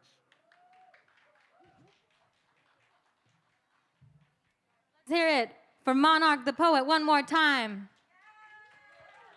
Did y'all feel that? It's so beautiful to be outside in this gorgeous weather and just be together and just hear a true artist's words. We're gonna keep it moving right along. I'm so excited for the next poet. She really held it down when everything had to go virtual, and just like anybody who had a virtual open mic, it was such an awesome scapegoat for just being alone and not being able to go out to events back when we weren't allowed to have events like this one. So I'm gonna let Brent take it over. All right, we do have Reese Darko coming to the stage. She is our final poet for today's event. Darko wields the blade of her ballpoint with finesse, an innovative mystic wordsmith who cuts into deep emotional truths. With raw grit, challenging social norms with spiritual insight through her creative expression. Darko illustrates the unseen beauty and hope discovered in shadow work through various realms of eloquent composition. Please give your ears and put your hands together for Reese Darko.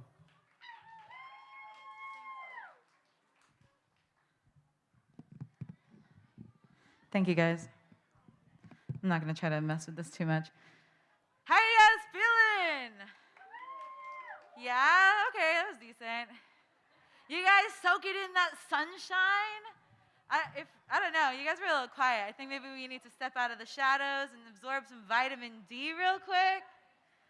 You guys, I am so thankful for being here. Thank you all for coming and supporting Love Yourself, Fergusons, Mothership, every component that put this together. Thank you, because your girls been having hella performance FOMO. I was gonna say the other thing. Hella FOMO. So thank you guys so much. The theme of the day is self-love and mentorship, and yeah, I'm just really excited. I don't want to waste too much of your time, so I'm just gonna jump into my first piece.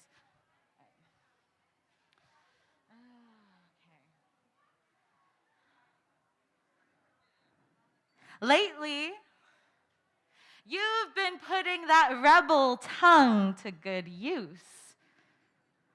Lighting matchstick bars, sparking bold ideas onto quiet lips. Still, you manage to fill my chalice to brim every morning, replacing my need for that cup of joe with a need for your grand rising prose. Soul medicine. My daily dose has grown addicting, coursing electricity through the farthest reaches of my extremities. You set my body on fire, the way destruction can birth new life from fertile soil. Your hands are no strangers to the toil of tending an impossible garden, prone to self-sabotage. Luckily, your ancestors have taught you how to weather inclement conditions with resilience and nurture. So please, don't mistake chemtrails for my cloudy sighs, forcing summer streams from dry eyes. I have never experienced a drought of emotion.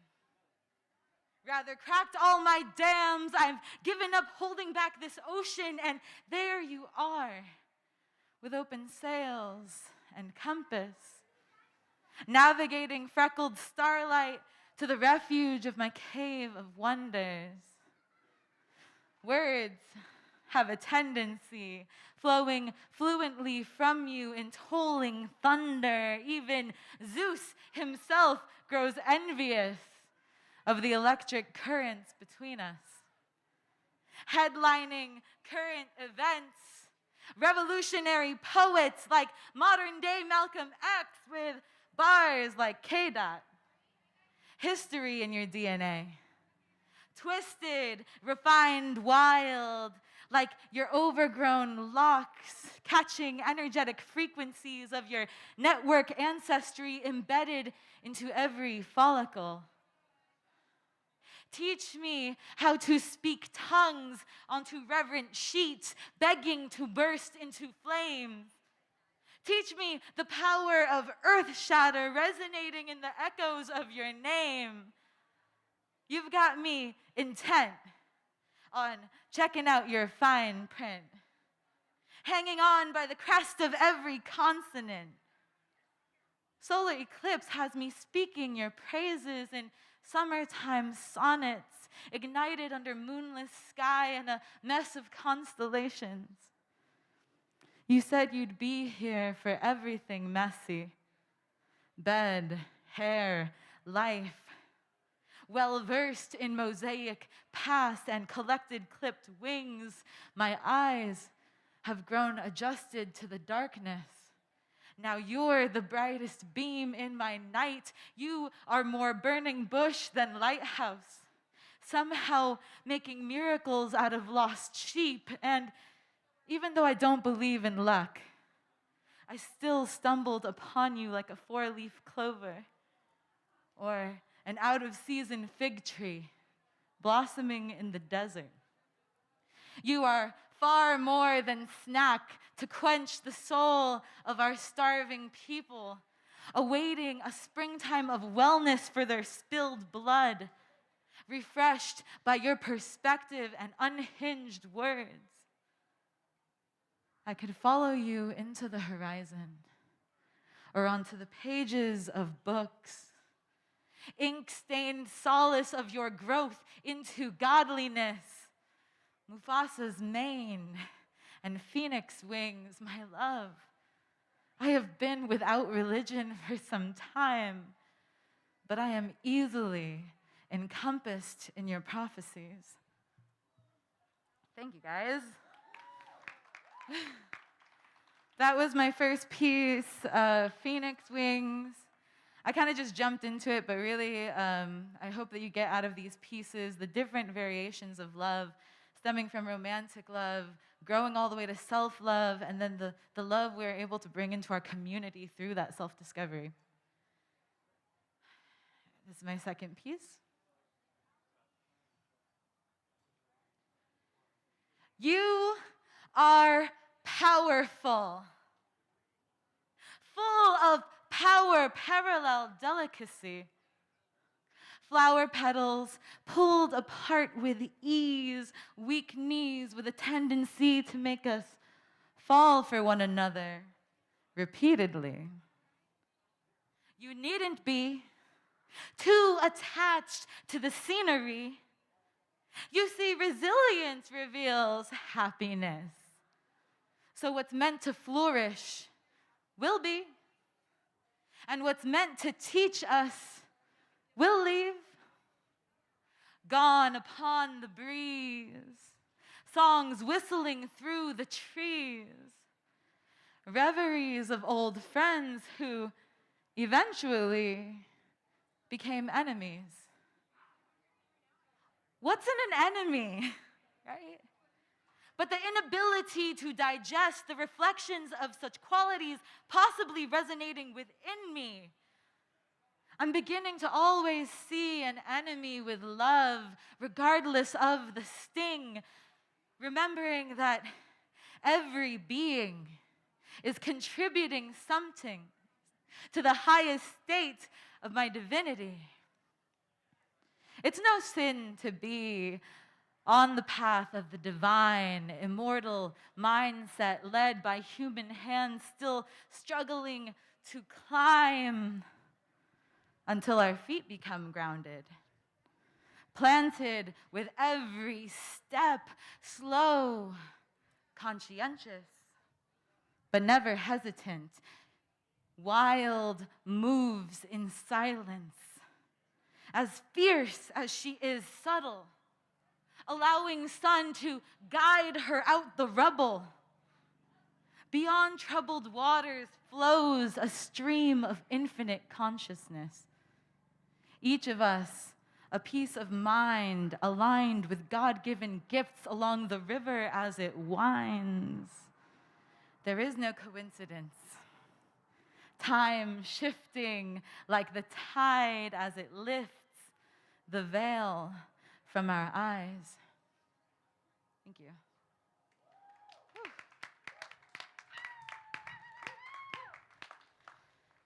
Thank you guys so much for being here again. I'm really just so elated to be able to share my work again publicly. As Mel had mentioned before, I did switch Snaps to a digital platform, and it was really tough, especially when I was going through my own writer's blocks, my own creative inhibitions, and I just am so grateful to this community, to Las Vegas, to every artist I have met along this journey all across the world. I mean, you know, someone asked earlier if 2020, if quarantine killed art, and I feel that it actually helped me untether whatever attachments I had to what I thought art was supposed to be, and instead, it is me. It is my growth and my story. It is my love for you guys, for this life. So, I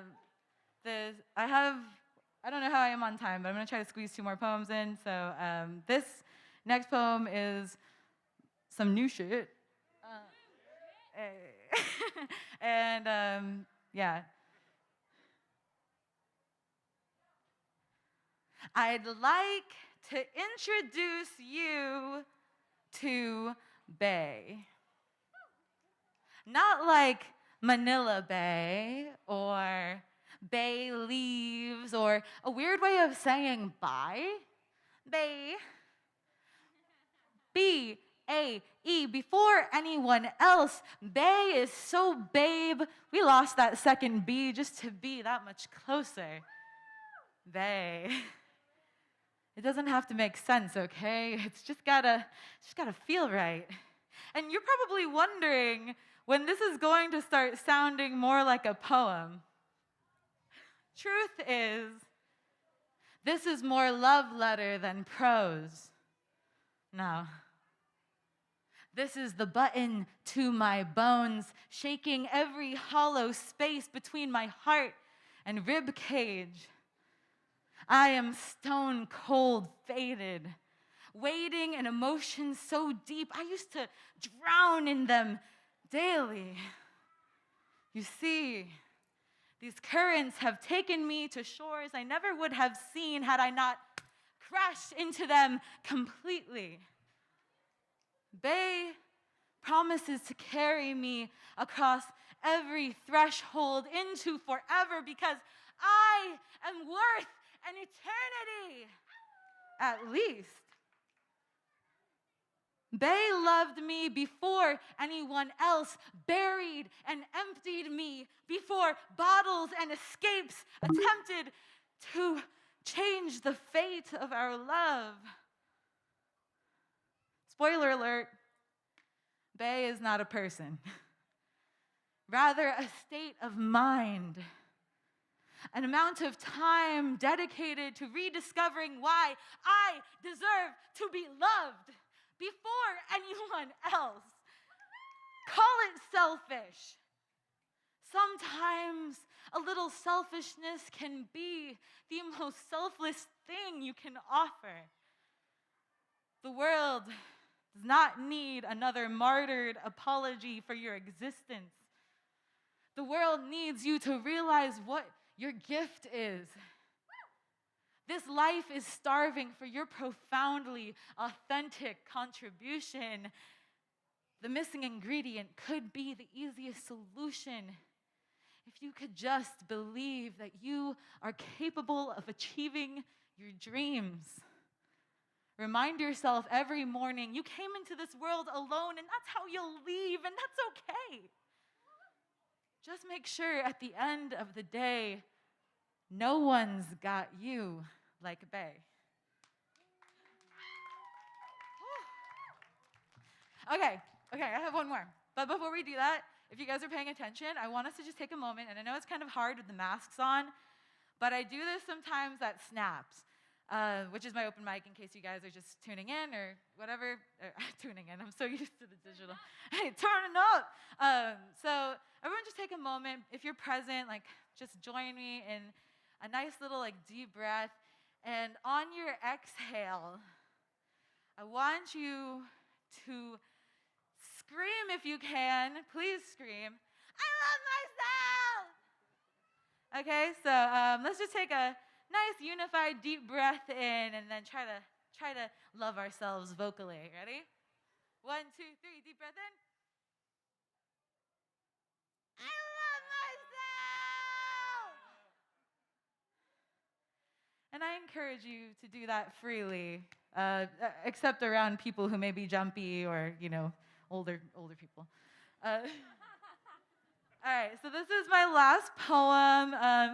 It's not particularly a love poem. I call it like my calling to arms poem, but I guess really if you follow the advice, then it is an act of love. So here's my last piece, and I hope you enjoy it. I want to hear you snap, and I'll react quick with a comeback. Wordplay witty, I've been talking pretty since flashback. Nowadays, I'm still that girl with a backpack full of notebooks and snack packs. Got a pocket full of shit talk, and I'm fresh out of takebacks. But don't always go taking things so personal. You've got to feed your mind daily to try to quench the starving soul. Let go of your need for control and dive more deeply into actual discipline. Focus on finding balance instead of drowning in restrictions. My mission starts with sound intention. Big dreams to change the world. Some insist I've got a heart of gold. Truly, I'm just an ordinary girl with big goals and strong memories, those hard times that will never leave me. So I let it lift me up and lead me instead of being beaten down and bleeding. They told me to stop dreaming. But the clouds are where I stay gleaming, reflected where I once projected, meditated where I once medicated, combating bad habits of giving in and feeding into whatever global media has been streaming. Call me a hothead. For decades I've been steaming into this tea kettle flow. You can hear now that I'm screaming. So go ahead. Drink me up. Feel better. I've learned I'm best served in cold weather. Sultry soul and warm whispers ever since the day I can remember exactly what it felt like when I finally broke from my fetters. Collected up my clipped wing feathers to write these self-addressed love letters. I don't come easy because I don't fake it. And I don't give a damn if I make it as long as I make a difference. You see, this community is the consequence of our words and actions. So I'm begging you, please shed your pursuit of distractions. Stop adding to this trash heap and start thinking in subtractions. The truth is sometimes hard to stomach, so swallow it down in fractions, then build that fire in your belly and let it cause a chain reaction. Thank you. Woo. That is my time. Thank you guys so much for being here. Thank you to all the poets, everyone on the panel. Thank you, Monica. This has been seriously just such a dream to be up here again, and I'm so grateful. Again, you can follow me at She Is Darko. You can follow my page, Snaps Open Mic, to check out what I do in the community. I also have a Patreon I try to stay active with, but I'm an ever-evolving artiste and human, so I can't really tell you what you're going to find on there, probably some weird stuff. But anywho, come check me out and come talk to me if you want to, because I'm pretty friendly. Deuces, thank you. Woo. Great job.